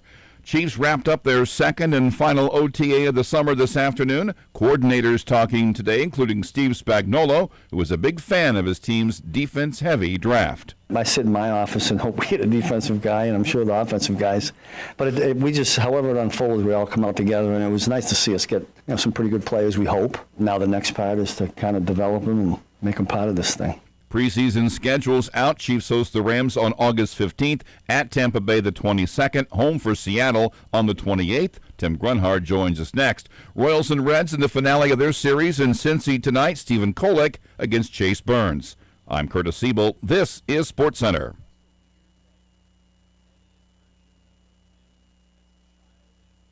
Coach, pain in the ass. He's done it all on the gridiron from South Bend to Arrowhead. From football on the radio, back to football, then more radio, then a little more football, and now radio again. It's Chiefs Hall of Famer Tim Grunhard on the program. Brought to you by The Plumbing Pro. When you really need a plumber, the one to know is The Plumbing Pro. Visit them online at theplumbingpro.com. Thank you. You're welcome. Not only are you a pal for picking up beverages for everybody, but, that's the first reassurance I've gotten in a long time. Well, I appreciate that. I'm a Tim. horrible traveler, too, so I feel your pain. This time of the year, airports, everybody's going on summer vacations, summer storms. Just a lot of people. It's just a mess. It's just a mess. So I was telling you, this Saturday. Potential trip this weekend, yeah. Yeah, this Saturday I did an auction on it from a high school in Chicago.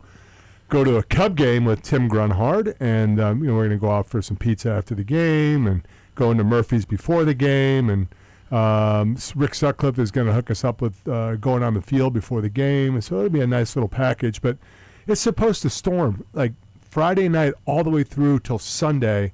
So I called the guy. I'm like, listen, I'm not – because, listen, I've been gone. You guys know this. I've been either in Florida or Cincinnati just about the last at least 4.5 out of the last 5 4.5 months out of the last 5 I've been gone. I just want to sleep in my own bed. So I'm leaving at 5. So I'll see some of you guys at the airport at 5:05 a.m. to fly to Chicago on Saturday, which means I have to leave my house at 3:30 a.m. And then I'm flying back that night. I said, listen, I want to go home. And it's supposed to pour. And the guys, I'm like, I'm not going to the game. This isn't, hey, I'll get to go to Wrigleyville and hang out. I don't want to do that. I'm going to go to the game, being generous with my time. And it's supposed to pour all day. So I'm sitting in a holding pattern now. I said, listen, we'll make a decision Friday afternoon, Friday evening, whether I'm going to go or not. So, and he's not real happy about it. But screw that. I don't care. I really don't. I said, we'll do something else. I mean, I'll take him out to dinner or something. We'll go to a football game, whatever. But I'm not going to sit in Wrigleyville at Murphy's at like 2 o'clock in the afternoon waiting for a 1 o'clock game to start while it's pouring. And so nobody really gives a rat's ass about my problems. But I had to vent. I really had to vent. But you brought up travel, and traveling is so hard this time of the year. I'd rather drive. And you make fun of me all the time for driving. I'm less and less I'm making fun of you. Less and less. Although the drive down I-70 right now is and I want to use the word, a blank show. For everybody that's in I-70 right now, I'm sorry. I mean, literally, they have like these cement blocks in the middle of the highway for these dividers. Get rid of the cement blocks in the middle of the highway. For everybody who's driven on I-70, you know exactly what I'm talking about. They have like a couple cones, and all of a sudden there's a big divider of cement that divides the lanes, and it comes up out of nowhere. They're working on, you're in trouble when it says the next 55 miles is construction. Right? It's horrible. I sat in Wentzville driving home from Cincinnati. You get into Missouri, you're like, oh, man, thank God, we're almost home. Yeah. Not even close. It took like 6 hours to get from St. Louis to Kansas City.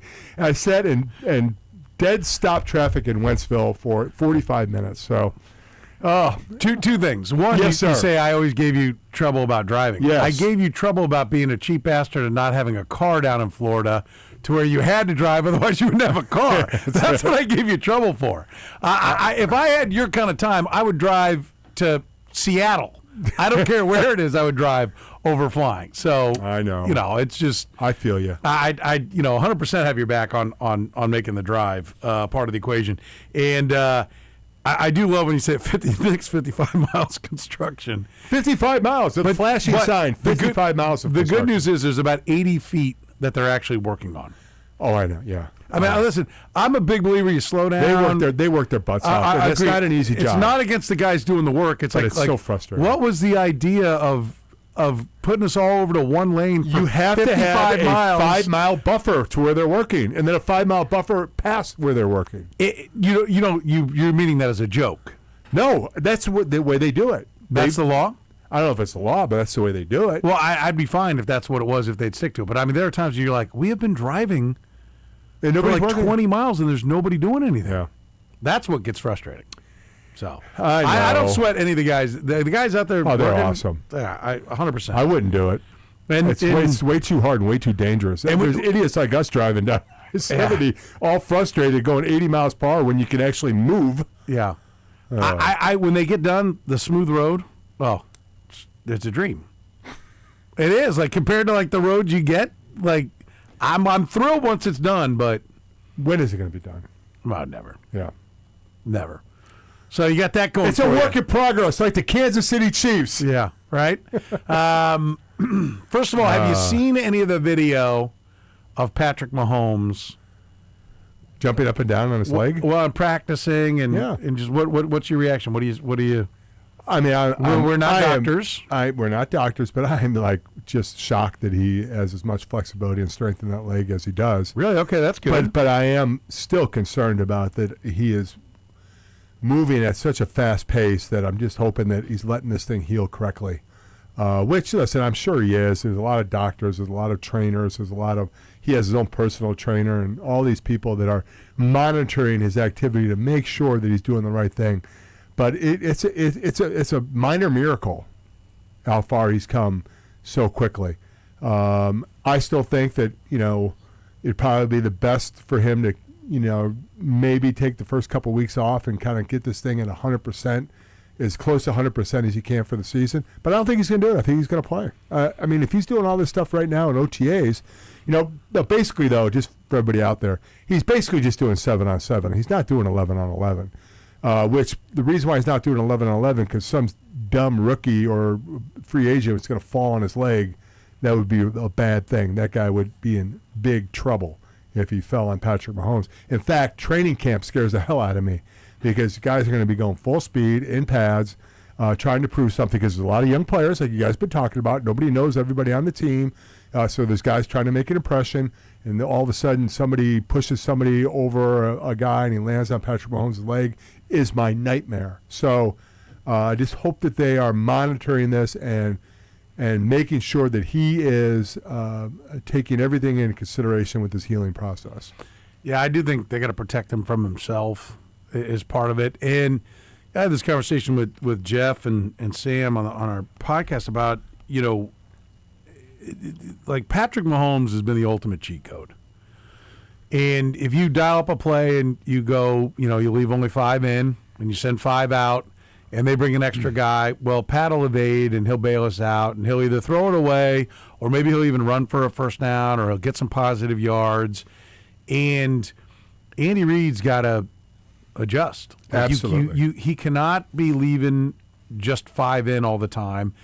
Like, nothing frustrated me more than watching Wanya Morris get trucked time and time again, and then watching no help.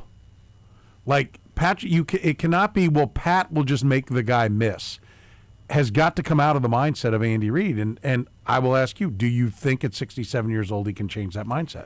I don't know, but if you look at what Patrick Mahomes has been able to do in OTAs, I think the positive things that have come out for him, obviously being out there doing something, is very, very positive. But he's basically, like I said, he's doing 7-on-7 in individual periods, which are basically monitored and controlled so that nobody's going to fall into him or he's going to mistakenly get hit, which is vitally important at this point in the healing process. The other thing, just like you said, and I wrote it in my notes, so amazing that we're on the same wavelength. He won't be able to be the Superman and save the day, at least early in the football season. And some of the things that he's been able to work on in OTAs, even though he hasn't been on 11-11, but through the individual periods in 7-on-7, he has to, and really I think this year will be better because of this injury at his pocket discipline. He's got to become more of a pocket player. You don't want to be running out in space with a injured knee, and the knee's going to be injured for this season, the whole season. All right, it'll get better, and it may get to where it was before, but it's not going to happen, guys, until at least a year, maybe a year and a half. You could play on it; it could be strong, and and you may be able to do a lot of things that you're hoping to do. No risk to further the injury, but it doesn't mean you're 100%. Absolutely, it's not, and so he's been able to. He's got to learn his pocket discipline. He's been able to work on his timing and rhythm a little bit. And listen, Patrick Mahomes has things he needs to work on still. As even though he's the best quarterback in the league, you still have things that you have to get better at with age, experience, and the guys around you. Things change. So he's going to have to change. He has to make some adjustments. Pocket discipline, timing, rhythm, and basically learning to work within the offense a little bit more. He can't. One of the things that we always talked about with Patrick Mahomes, and one of the things that endure him to us, is he's like he's a magician in space. He goes out there and he creates magic in space. But I'm not sure that's what he needs to be doing at this point in his career. Pocket presence is so important for him, and protection is so important for him. A running game is so important for him, especially in the first half of this season. Yeah, I think, we're going to find out real quick. Are they calling him under center? I just think back to some of the simple things you can do off of play action. And every play doesn't have to be, calculus. You can do a little addition, right? We're running with Kenneth Walker. We're effective. Let's show that. Let's tuck it down, and let's take a quick 10-yard out because I've got man-on-man coverage on the outside. Absolutely. And you're going to be able to get that stuff now if there's a threat of a running game. Kenneth Walker is going to bring some different aspects and some different things to this offense, which are going to help Patrick Mahomes. If you have a running game, you can run play action. If you have a running game, you can run a boot. If you have a running game, you will get a little bit more man. You'll be able to do some different things, which I think help Patrick Mahomes to have more success. There was no threat of a running game over the last 3 years, and I think you've seen the effect of this offense and Patrick Mahomes when you don't have an effective running game. I'm not saying you have to be run-orientated or even run-heavy. You have to have the threat of a running game. You have to have the threat of the ability to run the ball and make big plays, and the Chiefs just haven't had that over the last couple of years. I think you've got to design runs that get you yards. The Rams, I think, only ran the ball 14 times more than the Chiefs last year. But they gained like a yard more per carry. But do you think a little bit of that is just a reputation of the Rams and like the 49ers? They had that reputation that even if they don't... I think it's the success rate. Right. When they run, they get real yardage. It gets them into shorter downs and distances. It makes it easier for them to run again if they want to. And it forces teams to keep their big people on the field because the run is a legit option on 2nd and 4. You can run again. And so they don't go to the dime because you're at 2nd and 11 because you got nowhere on the run, or 2nd and 10 because Patrick Mahomes had to evade the rush and then just throw it away. On 2nd and 4, you've got to leave the big people on the field, and then you got a chance to strike for a 16-yard completion. I mean, like, all you had to do was, look, I mentioned Eddie Kennison had a couple of 1,000-yard seasons in his career. And, Eddie Kennison, it was a fine player, but Eddie Kennison was not the best wide receiver in football in his day. But when Priest Holmes was churning out 4, 12, 9, absolutely, 3, 13, like, you could not just throw defensive backs all over the field, and Eddie Kennison and Trent Green were able to just, the 15-yard out from Trent Green to Eddie Kennison was just stealing. I mean, and those, so like I think we all agree we want him to run to throw better. Well, look at. I think it was either 91 or 92, and it's going back to my career. We played the Eagles. The Eagles were undefeated. They had one of the best, if not the best, defense in the league at the time. And we came out and they just loaded up saying, you're not going to run the ball against us. And they kept their big guys on the field. They have 3 linebackers on the field. Now, I'm not saying the Chiefs will ever get to that point where they'll have a team put 3 linebackers on the field to play against the Kansas City Chiefs who are so worried about their run. And they really probably should never get to that point anyways. But you remember when we played the Eagles, we ran like 3 play-action passes for 3 big touchdowns in the first quarter. I mean, they came out with the idea that, listen, we have to stop this run. The reputation of that team running the football opened up so much in the passing game because they just didn't respect that. So it's kind of the opposite right now with the Chiefs. Is everybody's saying, listen, they can't run the ball, so we're just going to put dime out there, just like you said, and we're going to limit what they can do in the passing game and just say, hey, listen, the only way you're going to beat us is to be able to establish and run the football effectively, and then if you show us you could do that, then we'll make the adjustments. The Chiefs haven't been able to show they can do that to make the defense make an adjustment to their offense. I do think Kenneth Walker is a much better running back than Isaiah Pacheco and what's left of Kareem Hunt. I mean, I do think they've upgraded there.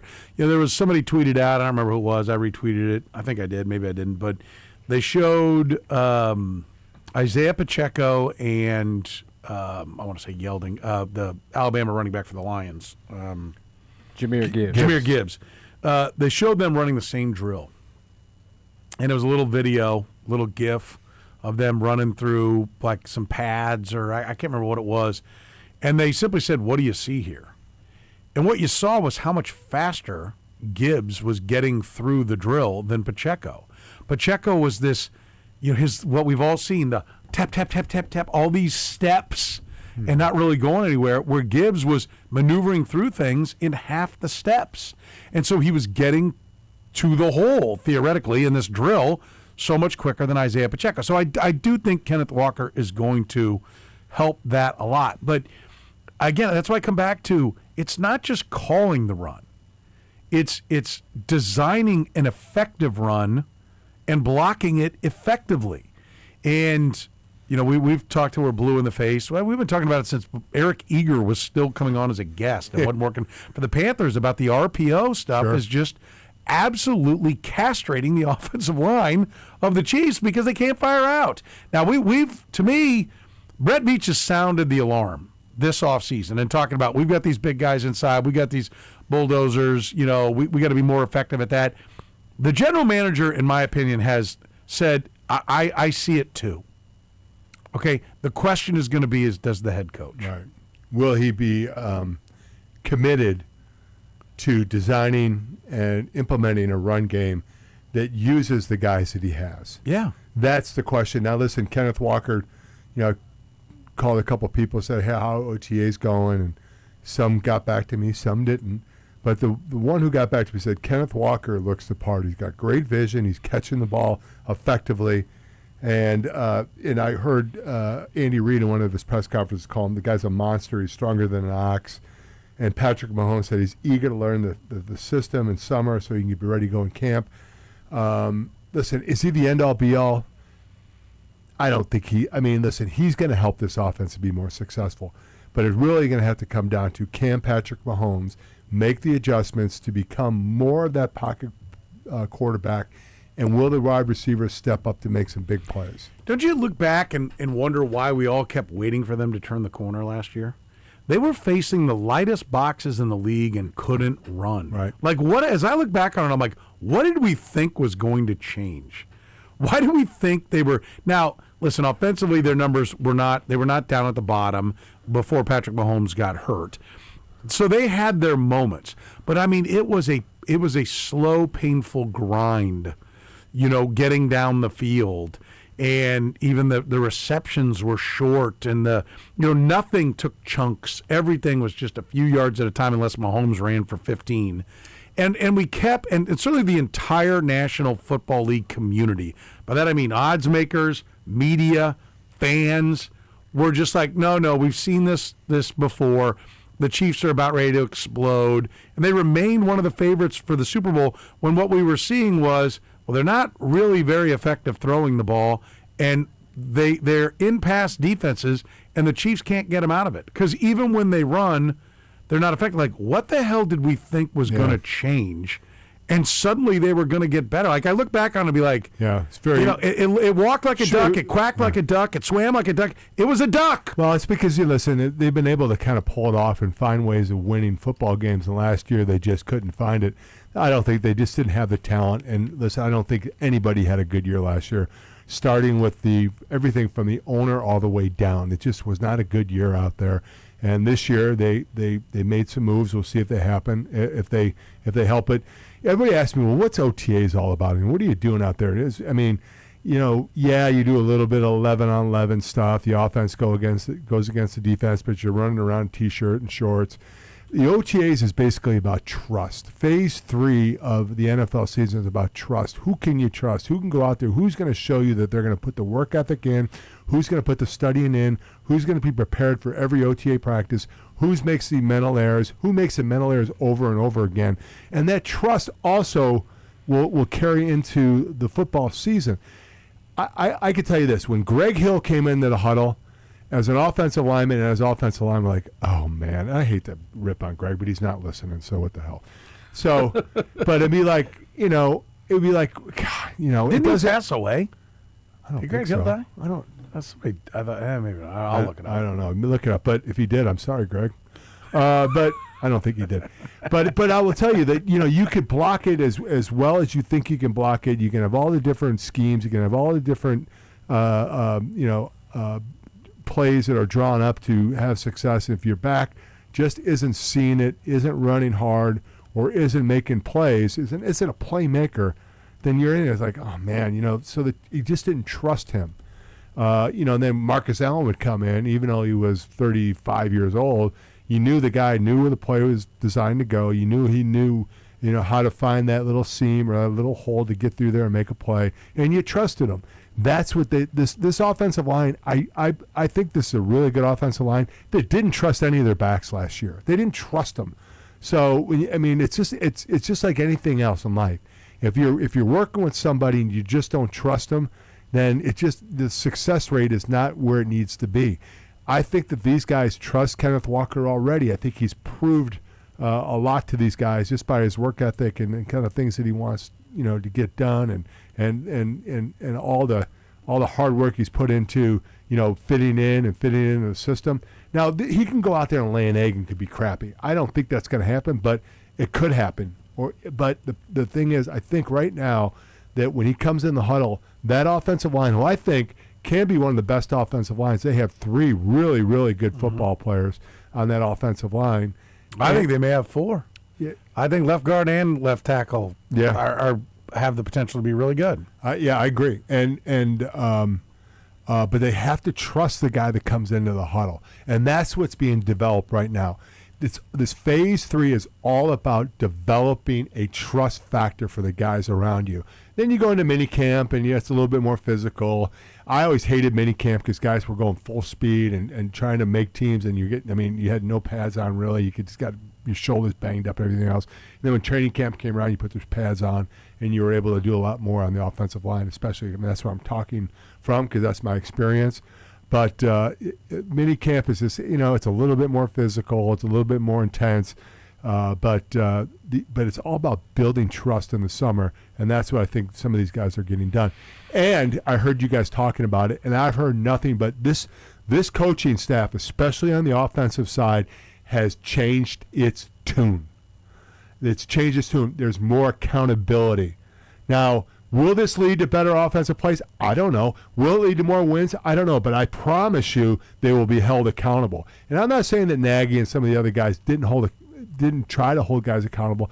I just think that intensity factor and just that ass chewing that's basically going on out there is waking a lot of guys up and saying, hey, listen, we weren't doing it the right way last year, starting in OTA, starting in minicamp, in the summer. We all thought they were, but they weren't. And that just goes back to, if you're a team that has success so much like the Chiefs had over the last 4 or 5 years, I think you just kind of go out there and go through the motions of good things that are happening. It doesn't work that way. And I think these coaches are waking these guys up to that fact. Yeah, no, it's going to take some time, and it's going to take a commitment to it. It can't be just like, well, it didn't work, so back to the RPO. Like, they're going to have to go all in. And listen, I was listening to you guys while I was driving in. And I agree with you. Eric Bieniemy's saying all the right things and doing all the right things right now. We'll see what happens. I mean, it could fall flat. It could be a great thing for this offense. We'll see. It comes down to winning football games. But right now, Eric Bieniemy and the new wide receiver coach, I'm drawing a blank, O'Shea? Yeah, Chad O'Shea. O'Shea, they're saying the right things. They're doing the right things. And listen, that offense needs to wake their asses up. And these guys are waking them up. We'll take a break. We'll come back more with Tim Grunhard. We will get into the wide receiver core. Tim, always brought to you by our friends at The Plumbing Pro. You know the one to know. It's The Plumbing Pro. Did you know that right now that they can also help you out when it comes to a new shower, a new tub? Ask for the Petro deal. Get $2,000 off a new tub or shower replacement, just like we're working on right now with the friends, Ed and the crew at The Plumbing Pro. They've been absolutely fantastic to work with. It's The Plumbing Pro. Find them online right now at theplumbingpro.com or call 816-763-8200. Locally owned and operated since 1980. No matter what your plumbing need is. Like I said, even a new shower, new tub area, new bathroom. Get it done right now with The Plumbing Pro. The one to know is The Plumbing Pro.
All right, the La Feta Delicatessen, end of the hour answer. What defensive player holds the Chiefs' single-season record for passes intercepted?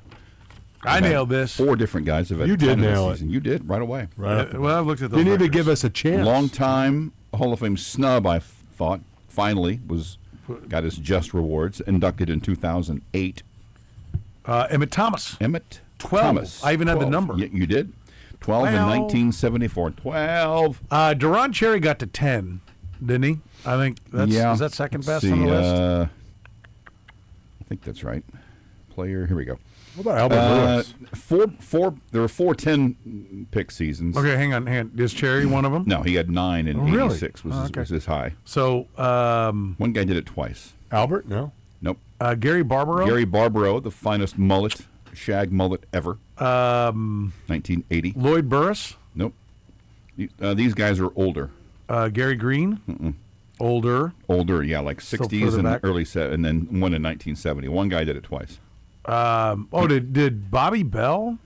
No, but it was a Bobby Hunt. You would know. Bobby Hunt, But okay, that's a number. yeah. This guy also is in the Hall of Fame Clark's and was brother. another long-time snub and finally got in 2019. He should have been in long ago. Bobby. His name's Bobby? No. Oh. The last guy's Bobby Hunt was Bobby. This guy is not. He was initially played halfback for the Chiefs and then was switched to safety. LSU? Yeah. Number 42? Robinson. Johnny Robinson. Johnny Robinson. Yeah.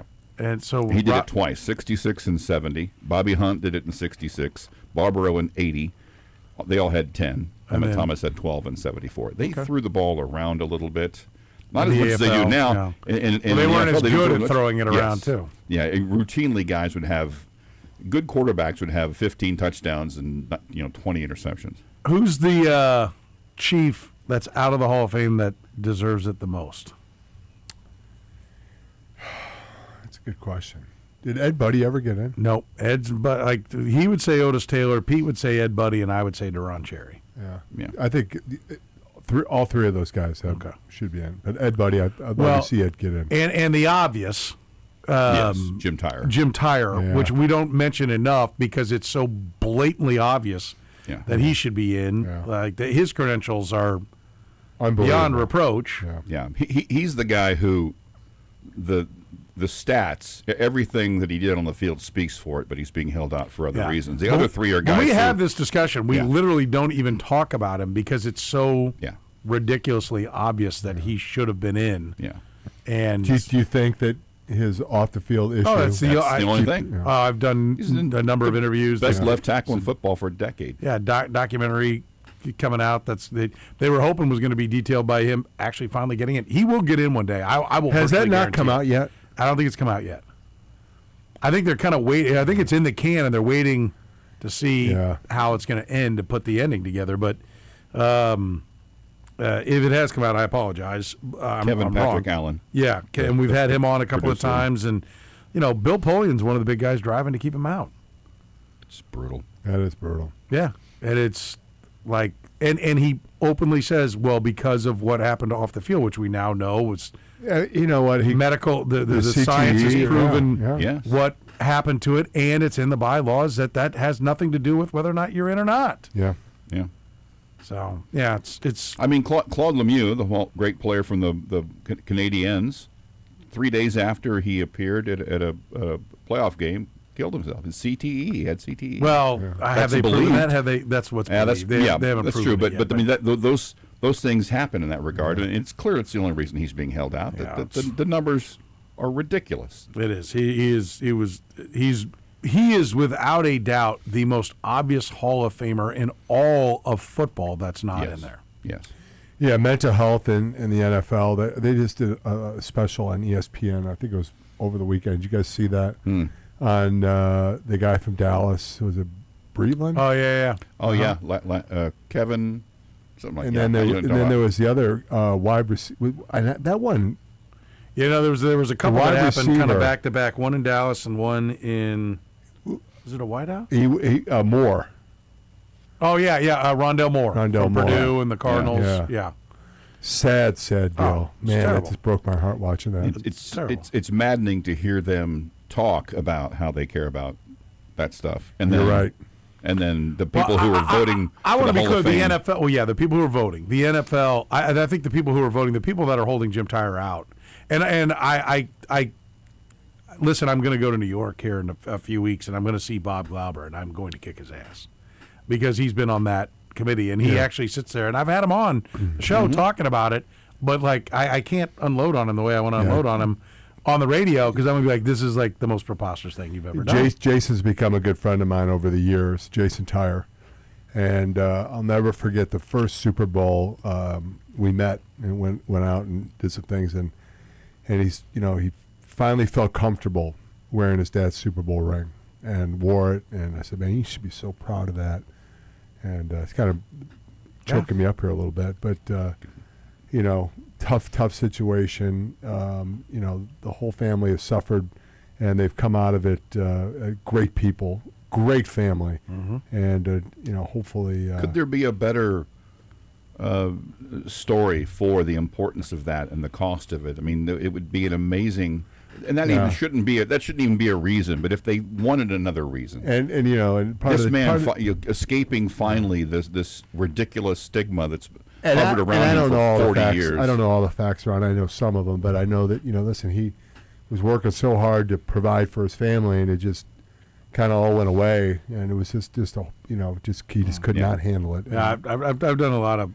No, I don't want to say a lot. I could probably do a lot more, but I would love to hear your. A lot of conversations with them, and they talked about how, he just changed. He became a different person, and it was clear. And it's all things that now, it's all things that now it's like they have whenever the documentary comes out, or if it's already out, they have a world-renowned doctor who's like, this is it. This is the textbook. This is how you write it. Here it is. It's absolutely what happened. Mike Webster, the appointment said, and I want to reiterate, and it doesn't even matter. Yes, because it's in the rules. It's supposed to be just your football, and his football is impeachable. And from the first time I met Mike Webster, my rookie year, until the very end, which broke my heart because I didn't know he was going through a lot of the things. He was such a private person, was hiding a lot of the issues that he had.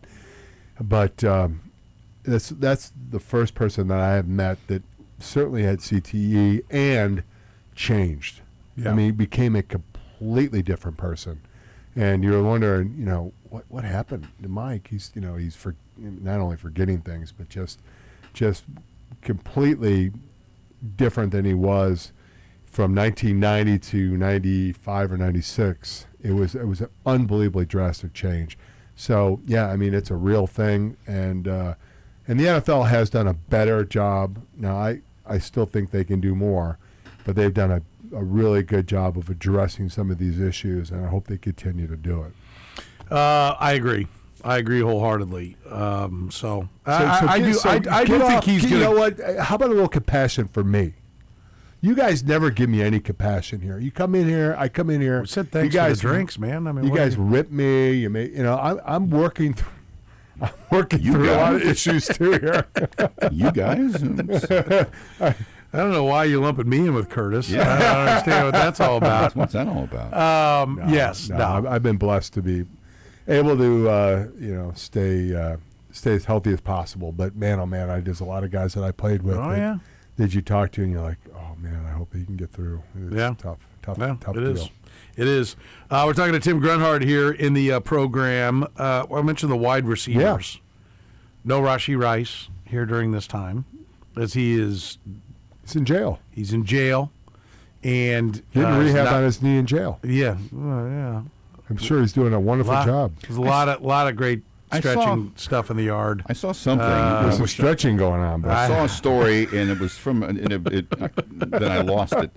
That there was some kind of an arrangement that was made for his remaining time there, where he will be able to work with something somehow where it's separate. Can I, by the way, say that it's like what? That's kind of preposterous. Like if you're a Chiefs fan, you want him to rehab and do all that, but like, oh wait a minute, you're a football player, you need rehab? Yeah. Oh. Well, dude, I'm a weed dealer, but I had back surgery too. Could I get some stretching? And no, he's a football player. Are we supposed to feel good about this? Oh, really? I'm like, that's awesome. Like, yeah, well, of course he plays football. He should be allowed to rehab. Yes, a Dallas County, Texas judge signed off on a request last week that will allow Rice to receive treatment on his knee while he serves jail time. Okay, well, yeah. And who do they send in to do that? What an assignment that is.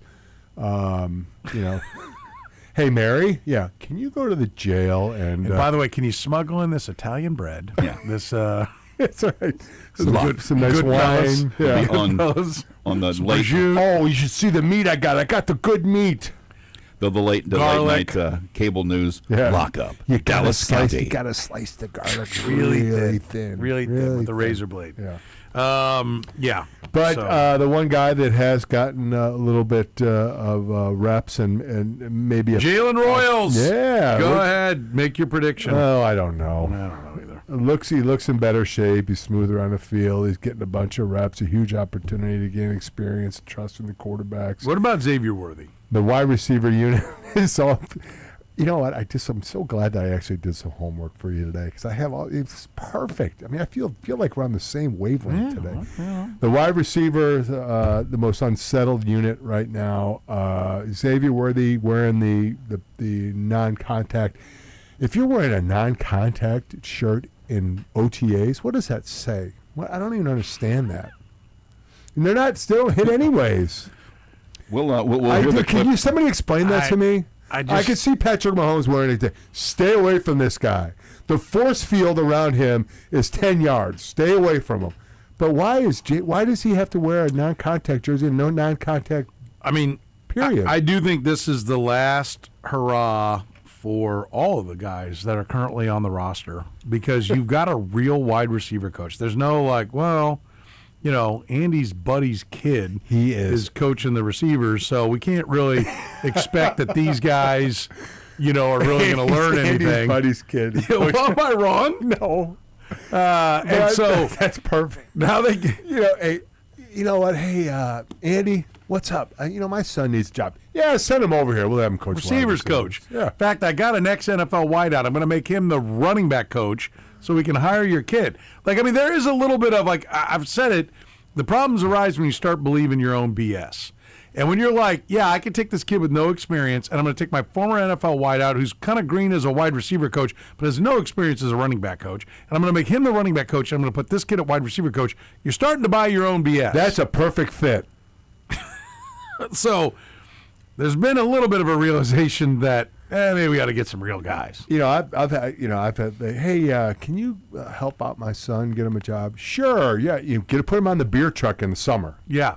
And, unload kegs and unload cases and drive around, get there at 5 in the morning until about 3 o'clock.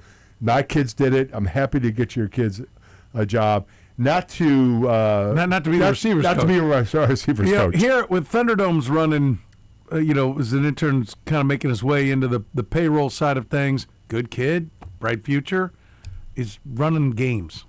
He's not, here you go, 10-2 is yours. It's not how it works in any other world, right? But I will tell you. it does. There's nepotism that goes on everywhere. It does, but I've heard, and I'm sure you guys have had some sound that O'Shea he is on these guys. He sounds.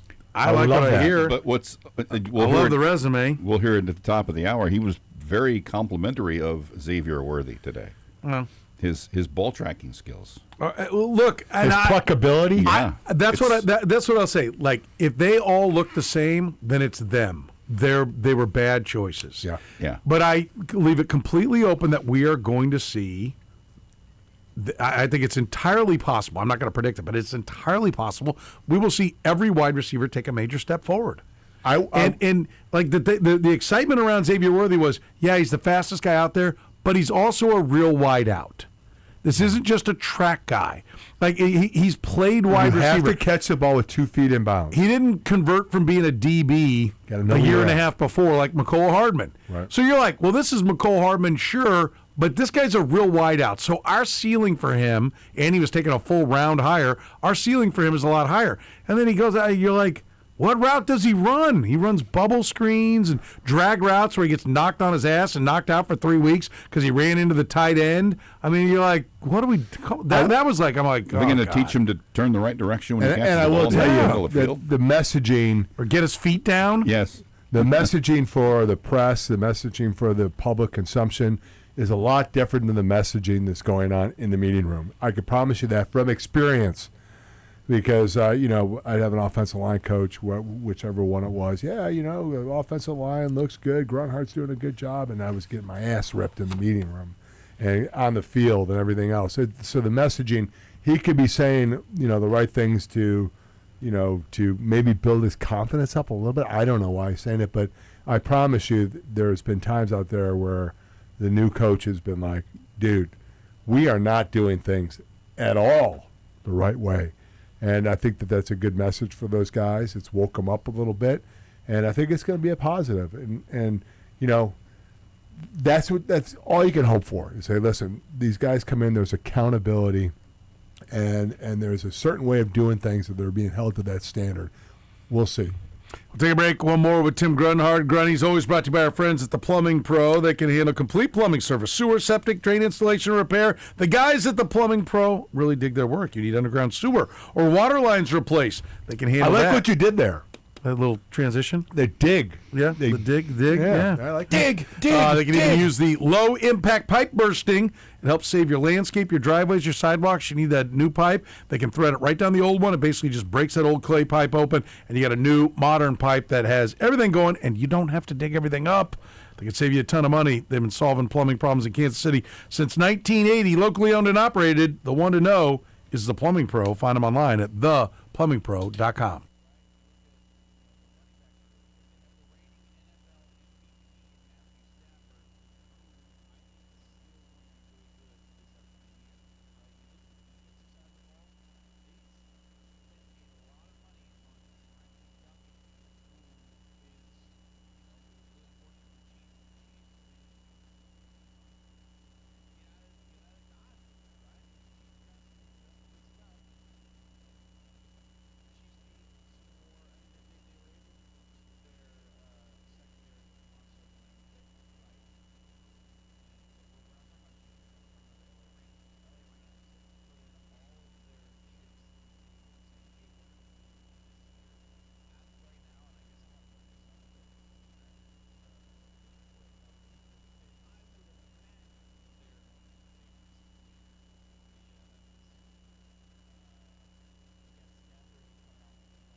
Tim Grunhard's with us, brought to you by our friends at the Plumbing Pro. Remember, if it doesn't work, if you can't flush, if you can't shower, can't do a load of laundry, ain't nobody going to be happy.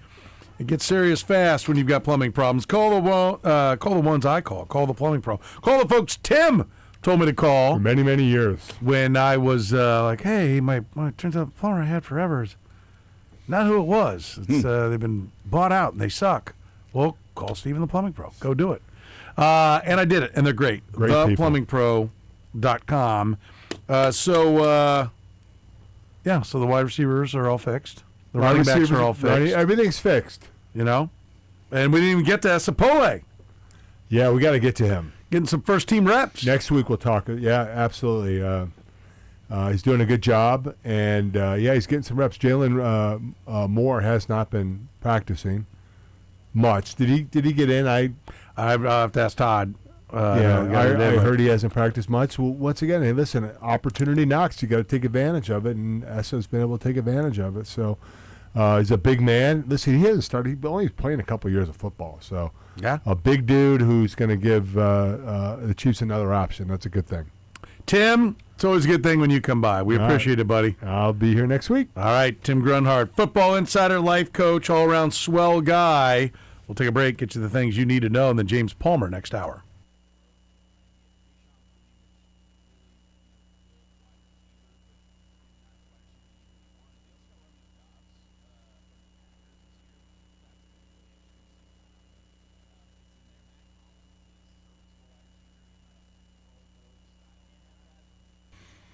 All right, 2 players of its 6 Grand Slams in a single season. Name either one.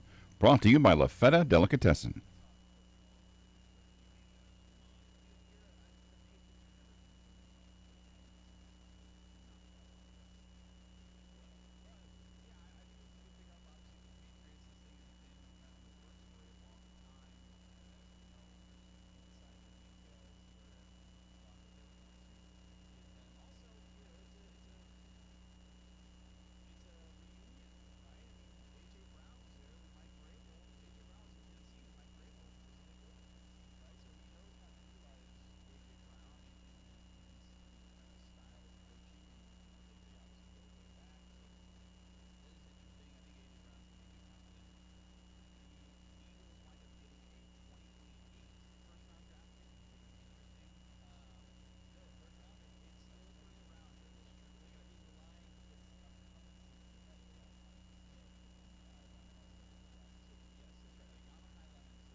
How long do you think this is going to take? There we go. Oh, bye. There we go. Fourth quarter of the program begins right now as we finish strong here on a Wednesday. Thanks to Tim Grunhard. James Palmer going to join us. We'll talk some NFL football. James Palmer will be with us. Bleacher Reports, NFL Insider. James Palmer, a guy who's been kind of on the AFC West beat in the past for the NFL Network. Good dude, knows his football. We'll talk get his thoughts on what he thinks. Some of these numbers around where the Chiefs are on the Power Index. What should the expectations really be? We'll do that coming up in our next segment. First, though, we give you the things you need to know. It's brought to you by our friends at Roberts Robinson Chevrolet GMC. Listen, I don't know about you, but that's my family in the vehicle. Plus, I got to get to work. I need a vehicle. I need it to work for me, and that's what I got. Roberts Robinson does that. They understand it's your peace of mind that's in that vehicle.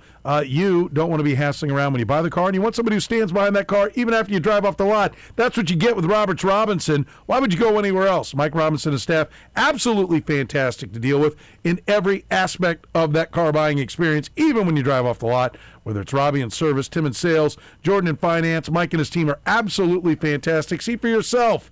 Go right now to robertsrobinson.com. That's robertsrobinson.com and get the vehicle of your dreams today. Let's get things started with a little bit more from Chiefs OTAs. We'll start with some Eric Bieniemy, the offensive coordinator for the Kansas City Chiefs. The old boss, same as the new boss. Mm-hmm. So he's come forward. Literally. Meet the new boss. Bieniemy said today players can't take anything for granted. There's an imaginary sign outside the door. We're hiring all applicants. But at the end of the day, we want these guys to make sure that they're reapplying every single day. We can't get comfortable being comfortable and not enjoying the fundamentals that we have to work on every single day. And I think that's more than anything that we have to do. And so we got to get comfortable being uncomfortable. But on top of that, we got to continue to work. We can't get bored with the little things that's going to help us to grow. And when I say the little things, it's just not necessarily taking place on the football field. It's how we enter the building. It's what we're doing in the weight room. It's what we're doing in the training room. It's what we're doing in our meeting room. So we got to make sure that we're not taking anything for granted, because those little things end up adding up for either good reasons or bad reasons. So we just want to make sure that our perception becomes our reality. Okay. The little things, attention to details. That's his thing. I like it. They did spend a lot of money on a running back. Of course, Eric Bieniemy has been a great running back coach, been a very good offensive coordinator. You could say great offensive coordinator, as he's stood on the sidelines during a championship. But he's got a very expensive running back and a guy who was the MVP of the Super Bowl last year. At running back for this year, Bieniemy was asked what he likes about Walker so far. Very competitive. Very competitive. He's a hard worker. Does not take anything for granted. He's what you want. You love his approach in the building. He's very professional in the classroom, and he hates being wrong, So you love all of that about him. Now it's just about making sure he has the what's, the whys, and the hows down on how we going to get him to be the player that we need him to be. But the thing that I love, he does not take anything for granted. The kid works his tail off in the classroom, in the weight room, and on the field as well. I think it's one thing that's pretty clear about this organization. Andy Reid does not like tails. I mean, he prefers that they be worked off. Yes. And it seems like most guys get that. Yes. And Eric Bieniemy understands that tail, that's got to go. Nope, we don't allow those here. They're always working their tail off. They're always working the tail off. Yeah. I mean, we hope tails aren't important. Yeah. Because they don't have any. All right, how about the other side? What does Eric Bieniemy think that Kenneth Walker needs to work on? First of all, what I want Kenneth to work at is just understanding that we just have to become a better player when the ball is not in our hands, okay? I know exactly what he's going to do and what he's capable of when the ball is in his hands. So now when the ball is not in his hands, what value is he going to add? We have to do a great job protecting the quarterback, and then we got to do a great job of being a route runner on the perimeter. So those are the little things that we're working on. And understanding that, too, we're working on him being the efficient runner that we want him to be within our scheme. And you know what? He's doing a heck of a job. Okay. I like that, the way he broke that down. We know what he can do when he has the ball. You got to be the key to being great in this offense. And a lot of guys haven't been able to do it, is what they're doing without the ball. And the pass blocking is pretty big, and the route running is pretty big, but the pass blocking can wreck a season if you don't pick that up. That's going to be important. Yeah. And maybe never more important than now, because your quarterback doesn't have that last-second escapability he may have had earlier in his career. Yeah, I think it's going to be important to make sure that they're all on the same page. He knows where he's going, and I think it's also going to be important. I mean, this isn't the question isn't Andy Reid, but Andy Reid and Eric Bieniemy got to figure out what works best for Kenneth Walker as well. Yes. So that's part of the equation. Chiefs have a new wide receiver coach. Chad O'Shea enters the fray. Our first chance to hear from him, talking about Xavier Worthy. Asked what he likes about Xavier Worthy. Yeah, I think the first thing is what you don't see, and that's off the field. I mean, he is tremendous in the classroom. His preparation so far has been outstanding. He's very coachable. He's not an error repeater, so we correct mistakes and he moves on very quickly. So that's something that I don't think you see, when somebody's watching the film or watching from the stands, is how good he is in his preparation. That's number one. Number two, I've been very impressed with his ball skills. He catches the ball very well, both short and at all three levels, short, intermediate, and obviously the deep passes, which you guys saw some of that today, that we were able to connect on some of those. So, I mean, his preparation and who he is and what he brings to the table there is outstanding, like I said, and then probably his ball skills just jump out at me. I obviously know about the speed, but I was excited to how well he's caught the football. Preparation? Did he seem like a guy who would get lost in preparation? Or, I mean... maybe not in the past, but when you've got a guy who comes in as your position coach and he commands the room, and you know that, like, hey, the last guy's gone because we didn't get it done. Yeah. I mean, I think this is not a new head coach, but I think there's a reason why a lot of first-time head coaches have their best season the first year. Everybody's on their best behavior. Everybody knows, like, listen, they're not firing him now. I might get cut. Yeah. A couple years down, you're like, dude, it's your ass. You're going to be fired. What am I worried about? I got 3 more years on my deal. I'm not. Yeah. I got $26 million guaranteed still. They ain't cutting me. Well, right now, there's a new sheriff in town, and yes, ain't anybody been that productive at the wide receiver position. So I'm sure you're getting the absolute best from each one of these guys. Starting with Xavier Worthy, I hope that continues. If he can tap that potential, that part of it, I think that alleviates a lot of the issues the Chiefs' offense has. Yeah. It's definitely a major, not to do this intentionally, X factor for the offense this year. The Chiefs moved up from 9 to 6 to take Mansour Delane, cornerback from LSU, largely considered. Almost everything we saw had Mansour Delane listed as the top cornerback. Steve Spagnuolo, defensive coordinator for the Chiefs, was impressed with Delane even before the Chiefs took him. He jumped out on tape. There was no question about that. I think we all felt like he was the top corner in this class. I kind of was real intrigued by his story. I think he could have came out after his last year there in Maryland or thought about it, but it felt like to me, or the information that we gathered was that he wanted to be challenged a little bit more, so you go to LSU. I think that speaks volumes about a guy, and he had a really good year at LSU, so hopeful that he's on that kind of track and he can be a good player for us. Interesting. He wasn't very good at Maryland. No, because he didn't play at Maryland. There.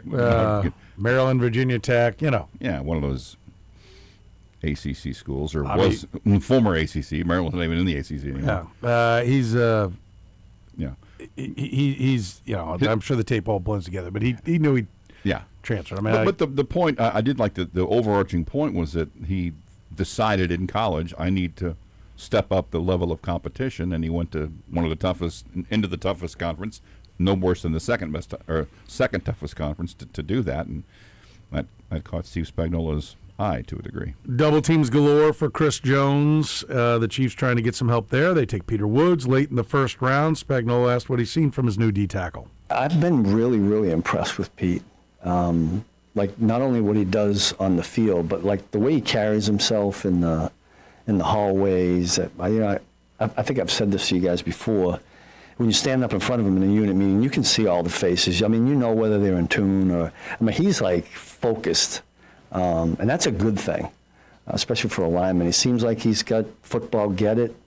I thought he made a couple of good plays today, so we're hopeful for him. Yes, football get it. We're getting more and more of these little phrases. Football get it. One helmet guy, one helmet player. Was that way? That was one we heard the other day. We'll hear a couple more here in this next clip, but like football, he's got football get it. Football get it. Some guys don't have football get it. We've seen a couple of those fellas pass through town. Yeah. Not many on this team, but there have been a few. You can have a couple on your squad. Yeah, a couple. They're tremendous athletes. The whole team can't be a bunch of football. Don't get it. No. Somebody got to get it, or someone's going to get it. Oh. Yeah. See, usually it's a coach. All right, another defensive lineman added to the mix on the edge. R. Mason Thomas. Todd Lebo asked Spagnuolo about selecting Thomas. A lot of folks were a little bit surprised with R. Mason Thomas. He didn't quite fit the Spag mold. What is that mold? I don't know. Yeah. That was the fodder about that. What did you like about it? That was the fodder. Huh? I need to get that question answered first. I'd like to think I just like good football players. Right. I mean, they don't all come in one molded size or now. So I'm just going back in my mind like that position. We've had really tall. I have, and then we've had the other kind too. And our Mason is not the tall, long guy, but the thing that stuck out and it stuck out to Brett, myself, all the scouts was his get off. He's got a little bit of juice to him, which I think any defense wants and needs that. And he's got the learning curve right now.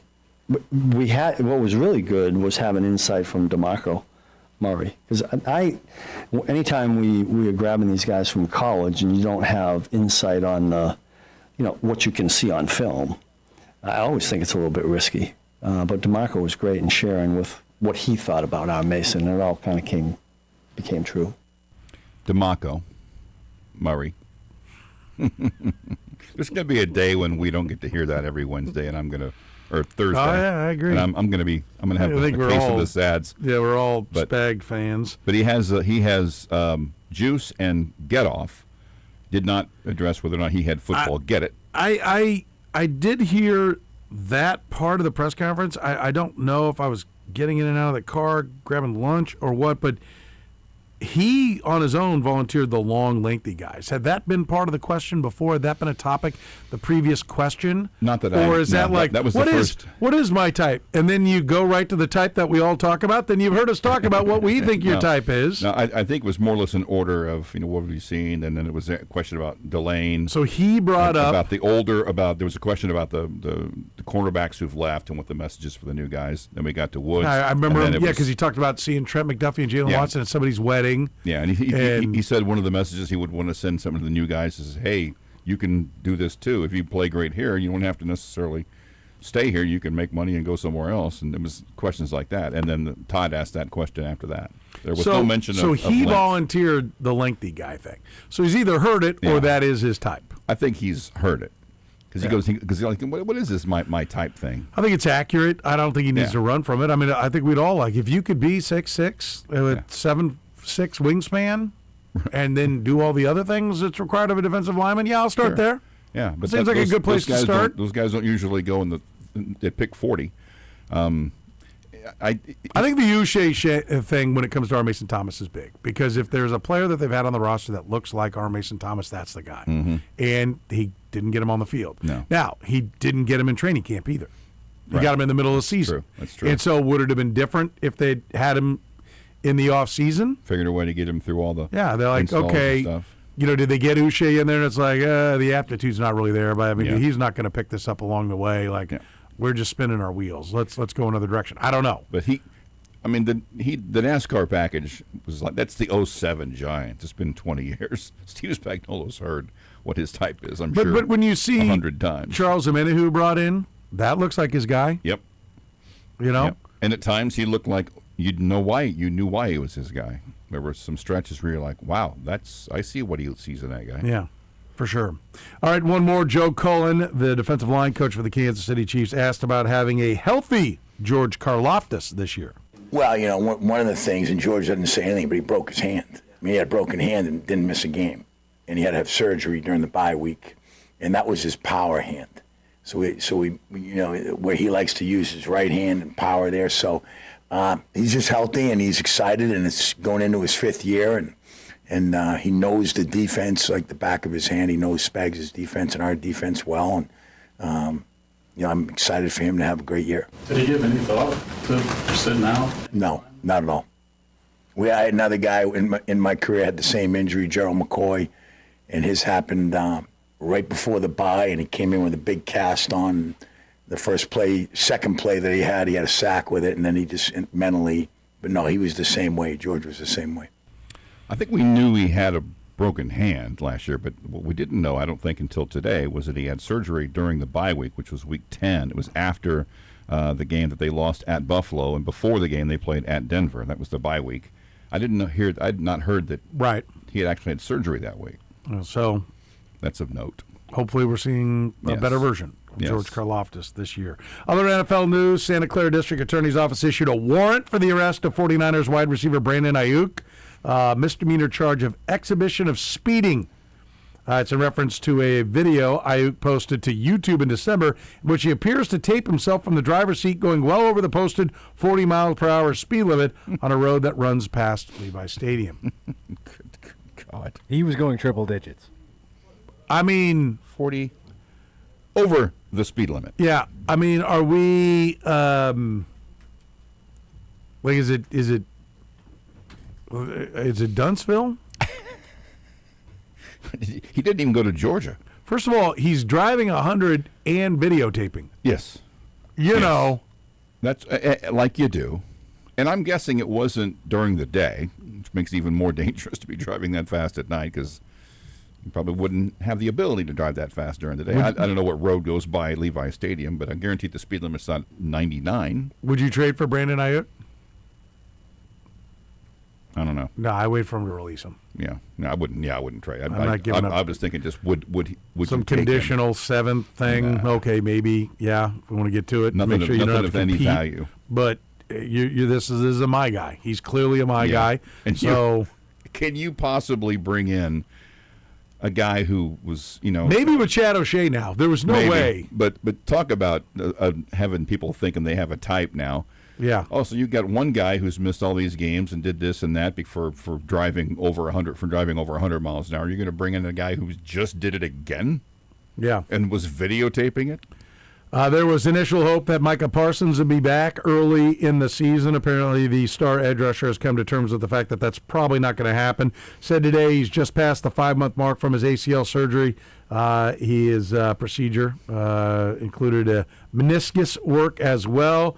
Said he won't be cleared to be back on the football field, even for practice, until the 9-month mark. So that's bad news for the Packers, not expediting that process right now.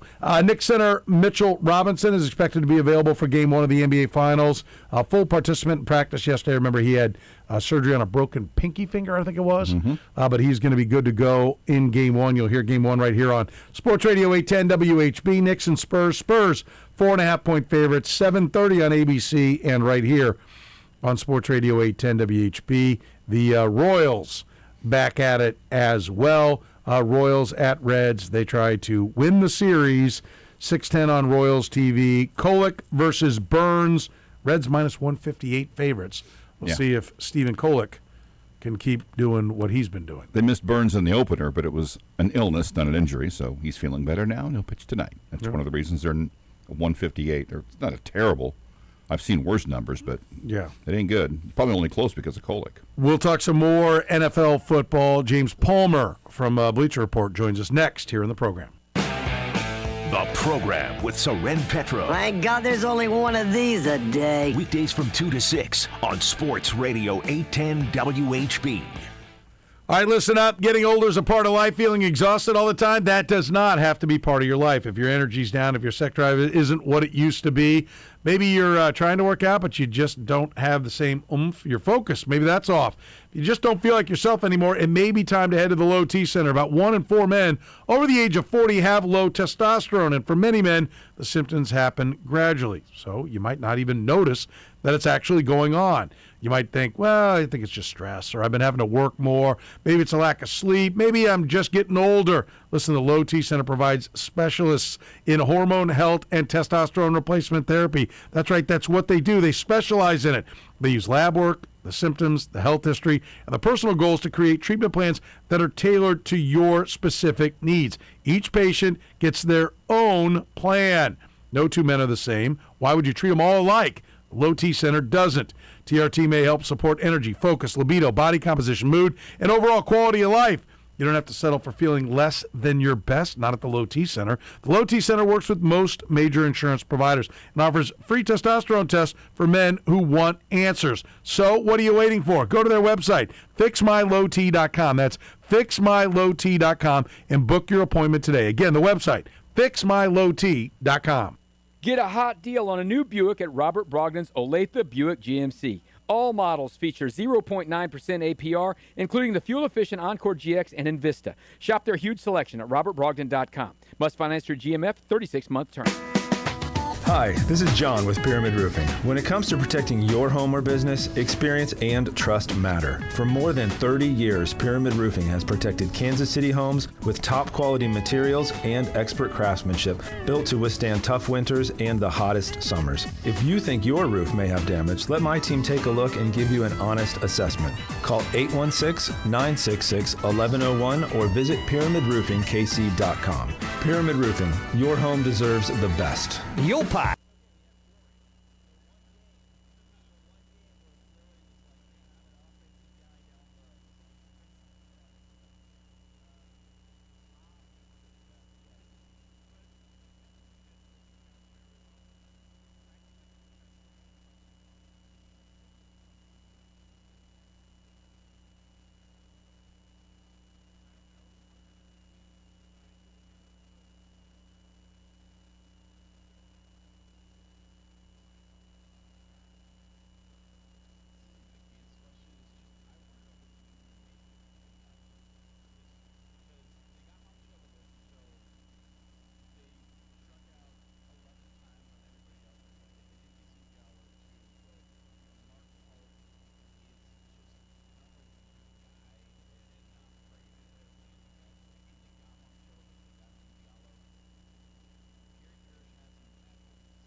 A lot of football talk today. OTAs, minicamp going on. Looking forward to getting the season up and rolling. We get through, what do we have this week?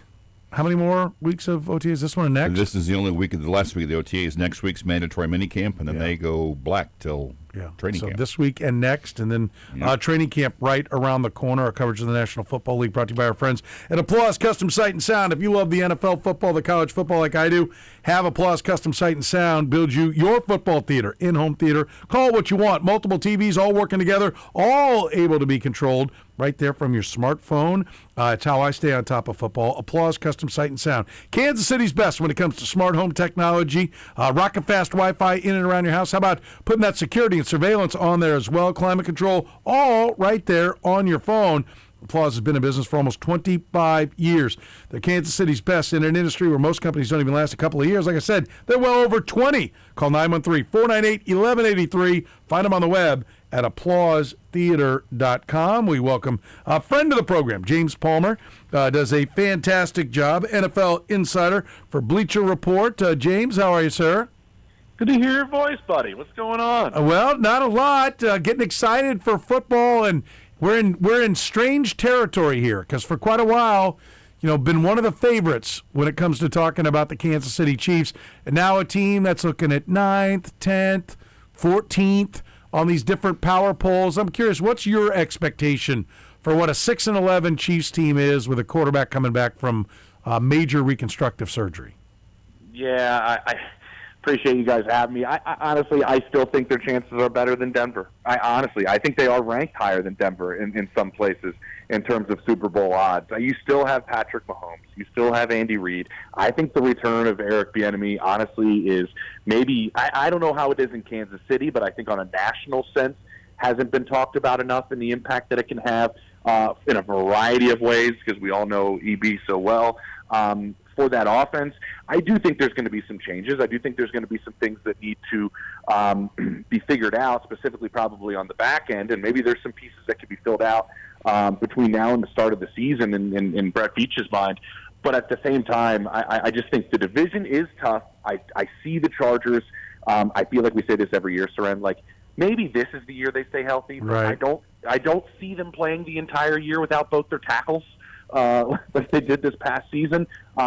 I just think that the West is going to be tough, but I do think the NFL in general, outside of that team in LA right now, but they're in the NFC, so you don't have to worry about them right now, is pretty wide open in a sense. And when it's wide open, I like the odds of Patrick Mahomes and Andy Reid. We are seeing, for the, really up until maybe last year or maybe the year before at the earliest, the AFC West has resembled a lot of the AFC East that Tom Brady and the Patriots ruled, and they just made it easy for them to get a home playoff game by being a runaway division champ winner and oftentimes giving them a leg up at being the number one seed, being able to play all the way through the playoffs. It looks a lot more like the AFC North did with Tomlin and Harbaugh having to battle it out and throw in, back in the day, Marvin Lewis, and then later, this current Joe Burrow inclination of the Bengals, where you've got real competition. It gets tougher to get that one seed and hold everything at home. The Chiefs have to battle that now, so it's not as cushy for them as they head into the playoffs. Is there any chance that the tougher division, though, can make them a more battle-tested team? When they have lost in the playoffs with Mahomes, they lost once in an AFC Championship game where they kind of melted down in the second half to the Bengals, and then they've just had their ass kicked twice in Super Bowls. Is there a chance that they'll be a better team if they can get to the postseason because they're playing a tougher schedule in division? Yeah, I mean, you would hope, right? You would hope that the battle-tested aspect of it, that the December really allows you to fine-tune things. I do think they have been granted that luxury. It's a little bit, and I love that you made the analogy of the East, because that's kind of the way Brady and Belichick used to handle it. And I started seeing so many resembling factors from Andy and Patrick, where it was like, well, we'll figure these things out as September goes, and we'll work on them, and we'll get better as a team. You always saw that from Spags' defenses in a lot of these years, right, where it was like the start wasn't outstanding, but by the time December rolled around, they were finding their gear, and they were finding a way to really take it to the level that they wanted it to be heading into the postseason. The problem with a more competitive division is you're not granted that luxury sometimes. And then the games, in November really mattered more, and you don't want to get behind the eight ball in December. I think it is an advantage to have the weaker division, in all honesty, because the Chiefs scheduling, they always play the top teams in the AFC anyways, and so they're always getting battle tested in some capacity. But I've covered this league for a long time, and I've been in all the locker rooms throughout the course of December. If you're standing in a locker room in Baltimore, it's different, man. I mean, if it's in a locker room in Cincinnati, it's different. Like in Pittsburgh, you see guys, they're banged up. Like it's difficult because of how black and blue that division is. So I don't know if I see, honestly, like, to be completely frank, a whole lot of advantages to having a much more competitive division. Because they're also competing with the rest of the top teams in the AFC regularly, the way the schedule makers make it. So I just think their December has been a luxury, I think you just have to change the way you go about your business a little bit. And this is going to be part of the adjustment as we're in another, it almost feels like, I'm curious what you guys think, another era of Chiefs football we're entering. Yeah, I think most of us are talking about it like this is Patrick Mahomes 2.0. This is the second half of his career. It begins now. What is it going to be? And, you know, I think there's a couple angles of it. One, how do you think Patrick Mahomes ages? We know he's got to come back from the knee. We know he's going to do everything physically he can to come back from that.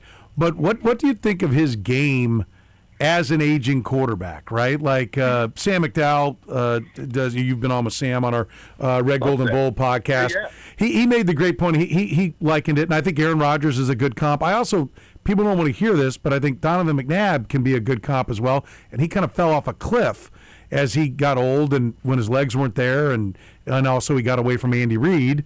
His career went down the toilet. But Aaron Rodgers had to kind of reinvent himself from a guy that would scramble around, would create time, would throw on the run, to being a guy that could operate from the just from the pocket. You know, where should the optimism be that Patrick Mahomes can make that, you know, evolution the same way Aaron Rodgers did, whether it's now or 5 years from now? Yeah, that's a really good point. I think Aaron, actually, I love that comp, honestly, because that's what I've been hearing. You know, we were all having this, you know, we're asking everybody around the league about, you know, Aaron coming back for a year, you know, was it his 22nd season in Pittsburgh and what it's going to be. And I hadn't heard anybody that I talked to around the league, opposing coaches. I love to talk to DCs that face these guys. And it was never like the arm's not there anymore. And I think Patrick is in that group. Like, I think the arm's going to be fine, just the way his natural arm motion is from baseball, from all the arm angles and everything. And there's a lot of similarities to Aaron in that. I think he's going to be one of those guys like Aaron that's going to be able to throw the ball till he's 60. And so the arm not losing any velocity is honestly, it's definitely a factor of it, because Peyton Manning had to, when he started losing the zip on his ball, had his, like, I got to throw a half a second even sooner, right? I got to throw with even more anticipation into these windows so the ball doesn't get picked off. I don't think that part of Patrick's game is going to really fall off. The other part is when I talk to all these defensive coaches and I said, you know, when you're facing Mahomes, what's the scariest aspect? It was always like the second play is always the part that we fear the most, right? Like having to cover for 2 plays is the part that we fear really the most. But it started to change over the last couple seasons of like, well, there's an aspect of what Patrick sees vision-wise that it's just what other guys don't see. And I don't know how we defend that, because he sees more than everybody else sees. I don't see that trait of his game actually deteriorating. And I do think he's a person that does think about the longevity of his career. And you can kind of see a little bit of his game changing. They've given him luxuries. I've talked to Brett Beach and Andy about this in the past. Like, he's always had the ability to really take things into his own hands. When he scrambled, when he played outside the pocket, they let him do it because they thought he took care of his body really well. I also think they know that he understands how to play that game really well, and I think he understands how to do it as he continues to advance. I think some of the injuries he's played with as well is an example of how he knows how to adapt. I think that is kind of an example, because, you know, when he had the ankle, remember we were all there and through the playoffs, and it's like he's not really the same guy, but he's still finding a way. I think all of those traits together make me think that he's going to have a pretty good understanding of how he extends this at a high level as long as possible. Is it more of a conversation about Andy Reid? I mean, he loves to get 5 guys out into the pattern, and if Mahomes has lost some mobility, lost some escapability, is it more about Andy Reid making the adjustment to what Patrick Mahomes can now physically do?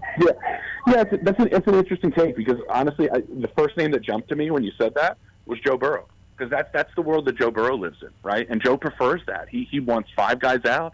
He thinks that obviously gives him a lot of tells within the defense. The defense has to show him as early as possible, or earlier than other senses, about what they're going to do, and Joe loves to play that way. Joe's also taking a beating, right? Like crazy. And that's been the biggest issue for Cincinnati, is keeping Joe Burrow on the field. So I do think you have to find a way to change the way you play a little bit in terms of how you call it when your quarterback starts changing.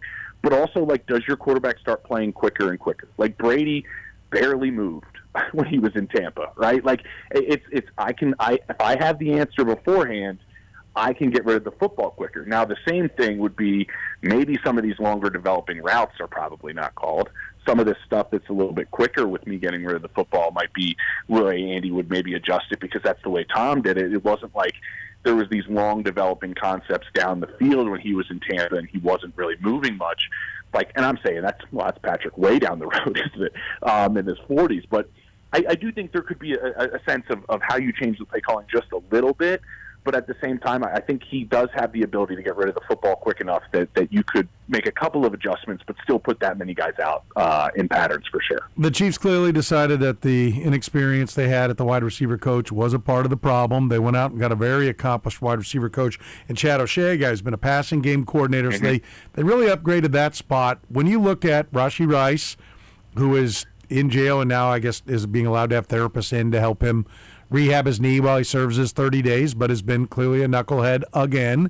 And now, instead of being able to serve it whenever he felt like it, is having to serve it right now, and he's missing OTAs and mini camps. Xavier Worthy, Jalen Royals, a fourth-round pick from last year. They re-signed Tyquan Thornton. When you look at that, just the wide receiver part of the equation, how good is it, and how much would a Chad O'Shea, in your mind, elevate the play of that wide receiver room?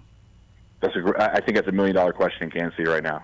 There are some people around the league, and actually my co-host on 89 in Steve Smith, that has major concerns about the group that's around Patrick. And I think there's two parts to it. I think the coaching part is big, and I think Chad's outstanding in all honesty. There's the other part of Patrick is a very specific player to play with.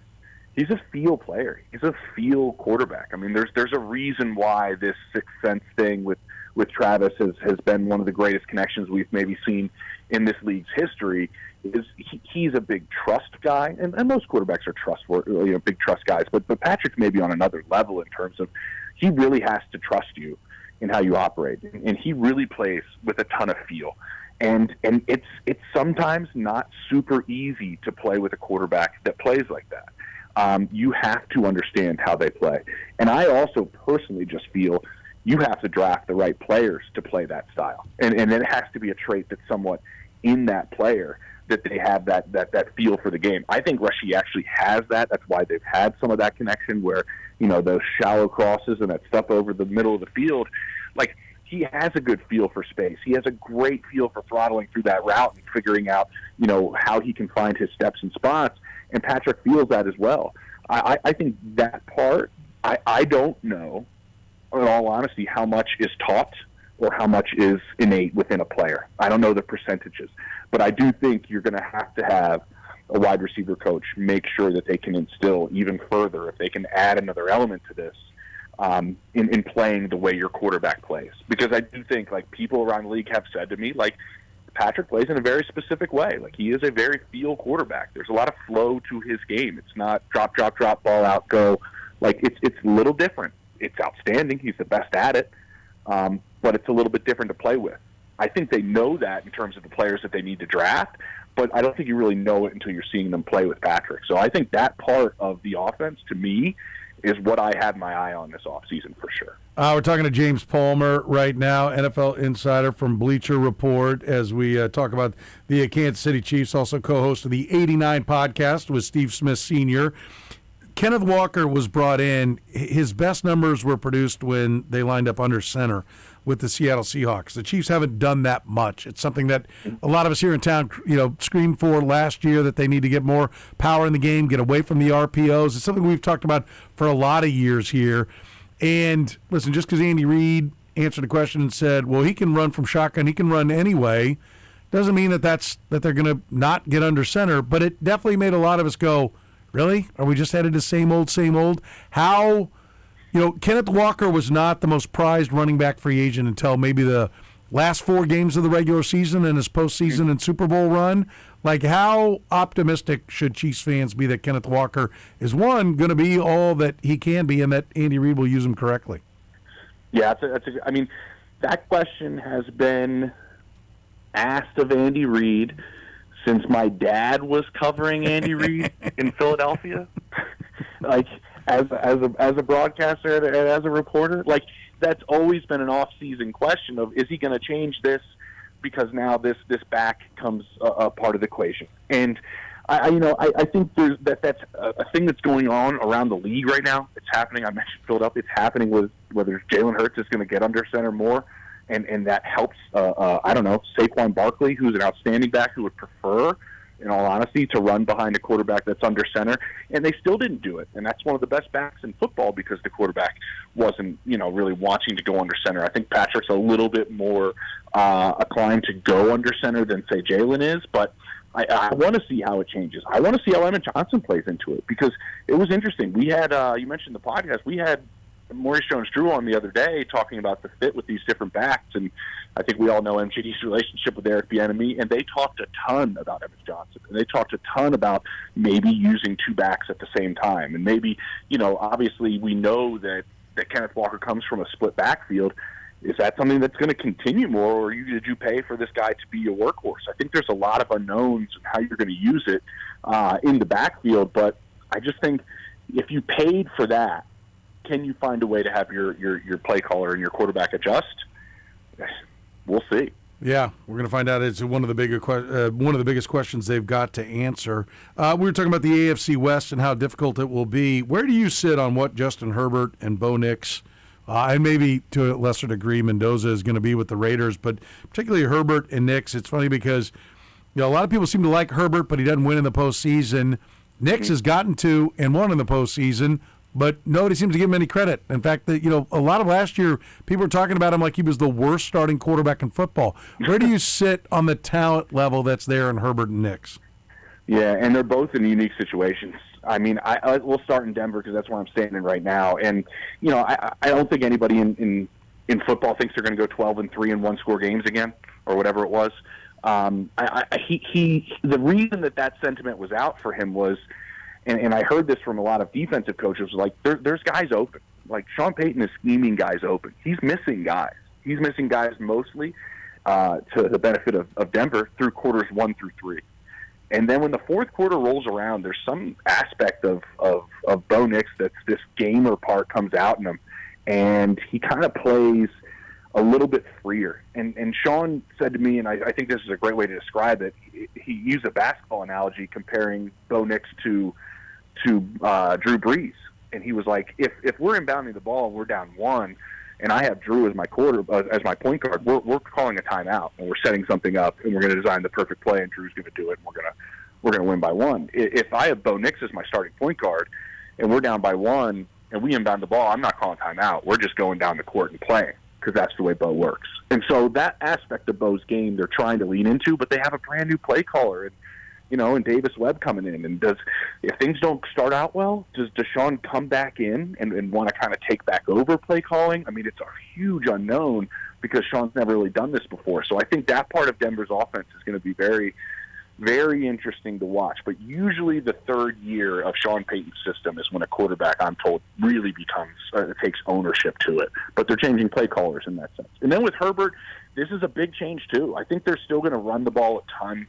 I think this is still going to be Harbaugh's offense, but what Mike is going to bring is a variety of run concepts. And if they can go heavy personnel to protect him and protect him a little bit better, and he's playing in, these late games, and we know he's lost these postseason games, but he's healthier, I think would be, beneficial to his sense. His receiver group needs to step up, and I know that they really expect that. They've been looking at receivers, and they haven't really pulled the trigger on him. Maybe Keenan Allen comes back, I don't know, but they need Ladd McConkey in that group to kind of take another step. But I think they're looking to really make sure they can run the football in a variety of ways. And I think people forget that was Mike's really bread and butter is running the football.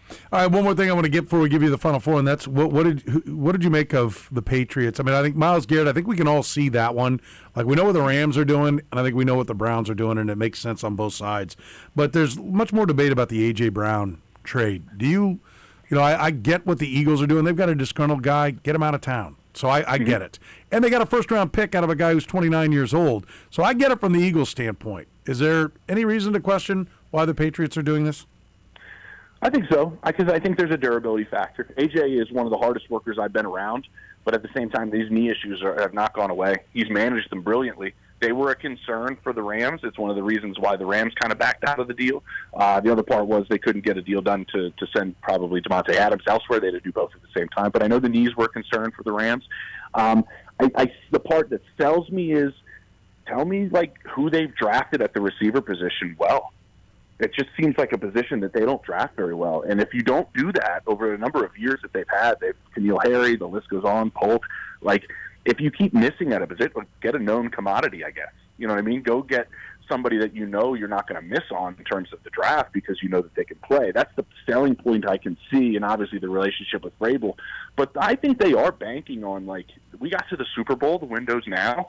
Our quarterback, you know, really his best throws are the ones that A.J. runs, in all honesty. I don't think there's a quarterback in the in-depth metrics that's better on slants and goes and posts than Drake May, and I don't think there's a guy in the league that probably runs those routes better than A.J. Brown. So I get the connecting of the dots, but this is, with a young team, you're swinging for maybe 2 years with A.J. Brown, I'm thinking. Maybe 2 years with him that you can maybe get back to where you were at. We're talking to James Palmer, NFL insider for Bleacher Report, joins us here in the program. Final four time, James. 4 quickies, couple words, couple sentences. Okay. I'll start you with this. The Chiefs' record this year will be what? We're not holding you to this. There's a lot of time to figure it out, but just what are you feeling right now for their record this year? 11-6. 11-6, okay. Andy Reid does or does not win another Super Bowl as the head coach of the Chiefs? Oh, he does. Oh, wow, confident. I like that. That's good. Chiefs fans love hearing that. That's for sure. All right, sack total for Myles Garrett this year for the Rams. What are you feeling there? Let's say something. I'm going to say 26. Wow. I'm dead serious. I'm dead serious. He had 23 on a team that went 5-12 and was barely winning in any instance. And now you're going to tell me he's going to be playing with a Matthew Stafford offense and Sean McVay offense with Kobe Turner and Fisk and Trent McDuffie in the secondary. And so, like, you can't tell me, like, with the new secondary they have, Chiefs fans know it, like, he's not going to get a coverage sack or two, and then he's going to be able to do things with other guys up front that he hasn't had in Cleveland and playing with leads. Like, I just think the sheer number of opportunities is way greater. I think it's a great point. I agree with everything you said there. But that busting his own record by 3 right afterwards would be amazing. 26 is nuts, but, like, in my head I'm going, I can't believe he got 20. 26 is nuts. I can't believe he got 23 last year. I love it. Like, it's saying, like, 16 or something is like the guy who's like, oh, what's the spread? It's 3. Okay, I got 17-14. Like, shut up. Like, no one wants to hear that. So that's well done. I like that. Finally, most importantly, how often do you call Jesse Palmer? Oh, it is probably more than I would prefer. Yeah. But, man, the guy's handsome. I'm not going to lie. He's a good-looking dude, and I'm not going to take super offense. But it's probably, I'd say maybe once a month that would come to. Yeah, once a month. Okay. Maybe. Not bad. Not bad. Right. That's not bad. I like that. Okay. Hey, great stuff as always, James. We always love catching up with you. Thanks so much for the time, and we'll talk to you again down the road. Oh, you guys are the best. Take care. The program with Soren Petro. He prefers the company of men. Who doesn't? Weekdays from 2 to 6 on Sports Radio 810 WHB. Listen, aren't you getting excited thinking about the football season? Who's not? Do you have your ultimate football theater? It's your ultimate in-home theater as well. Applause Custom Sight and Sound builds those things. You want multiple TVs to watch all the games? Maybe it's just for the World Cup and you need it set up. Call Applause Custom Sight and Sound today, 913-498-1183. They've been doing this for more than 20 years. Kansas City's best when it comes to smart home technology. Smart office technology as well. More and more of the jobs they're doing is wiring up people's offices. You need rocket-fast Wi-Fi. You need a conference room where everybody can get together from anywhere around the world. You can do it with Applause Custom Sight and Sound. How about integrating your security and surveillance? How about your climate control? How about all your playlists? How about all your music streaming? How about surround sound with in-wall speakers? Everything looking perfectly. Customer service is fantastic. The craftsmanship is incredible, and the technology is cutting edge. They've been in business for over 20 years in an industry that most companies don't even last 2. So what are you waiting for? Call Applause Custom Sight and Sound today at 913-498-1183. Find them on the web at applausetheater.com. Getting a little older doesn't have to mean, well, getting older. This is Jeff for Heartland Men's Health, and if you're feeling low energy, can't sleep, can't lose weight, are struggling with brain fog, or your sex drive is off, it's time to change it up. At Heartland Men's Health, our advanced medical strategies featuring TRT, GH peptides, NAD+, GLP-1s, PDA, and more treat low T and other hormonal issues to help you shed pounds, have more energy, enhance your body composition, improve sleep, increase your sex drive, and so much more, getting you back in the game again. So don't be older. Be stronger in the gym. Be sharper at work. Be better in the bedroom, and be more...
But first, the La Feta Delicatessen end of the hour answer. 2 players have hit 6 Grand Slams in a single season. I asked for either one. Oh, man. Eddie Murray, Lou Gehrig. Nope. There's a Yankee. Don Mattingly. Don Mattingly in 87. All 6 of his Grand Slams in his career came in that year. That was the only ones he ever hit. That's impressive. The other, a man they used to call Pronk, Travis Hafner of the 2006 Cleveland Guardians. He had 12 in his career. He of the But Popeye 6. forearms. One of the largest human beings I've ever seen in a baseball clubhouse. La Feta Delicatessen. Get it tonight on your way home there at 143rd and Metcalf. Coming to Corinth and Prairie Village. Can't wait for that. They're at 143rd and Metcalf. Find them online at lafetadeli.com. They cater, but you need to give them 24 to 48 hours because everything is fresh. Get it at La Feta tonight. Russell Wilson making it official. Had reports that he was agreeing to a deal to go work with CBS, taking Matt Ryan's place as he's moving in as like president of football ops or whatever for the Falcons. That he'd be joining the CBS crew. It's now official. He has retired from the NFL. Will Russell Wilson be good or not? Well, I've heard multiple former teammates say he was the most inauthentic person they'd ever met, teammate they'd ever had. So I don't think that bodes well for. But maybe it's going to make him great. You say thumbs down? I say thumbs down. Okay, Kyle? I'm thumb sideways. I think he's going to try out too many jokes, be a little too corner. So Yes, I'm thumb sideways for now, but we'll see. We'll see. That's quite a definitive. I'm willing to give him a chance. Wow. Like the rest of us are, trying to deport him? But Curtis can't stand him, clearly.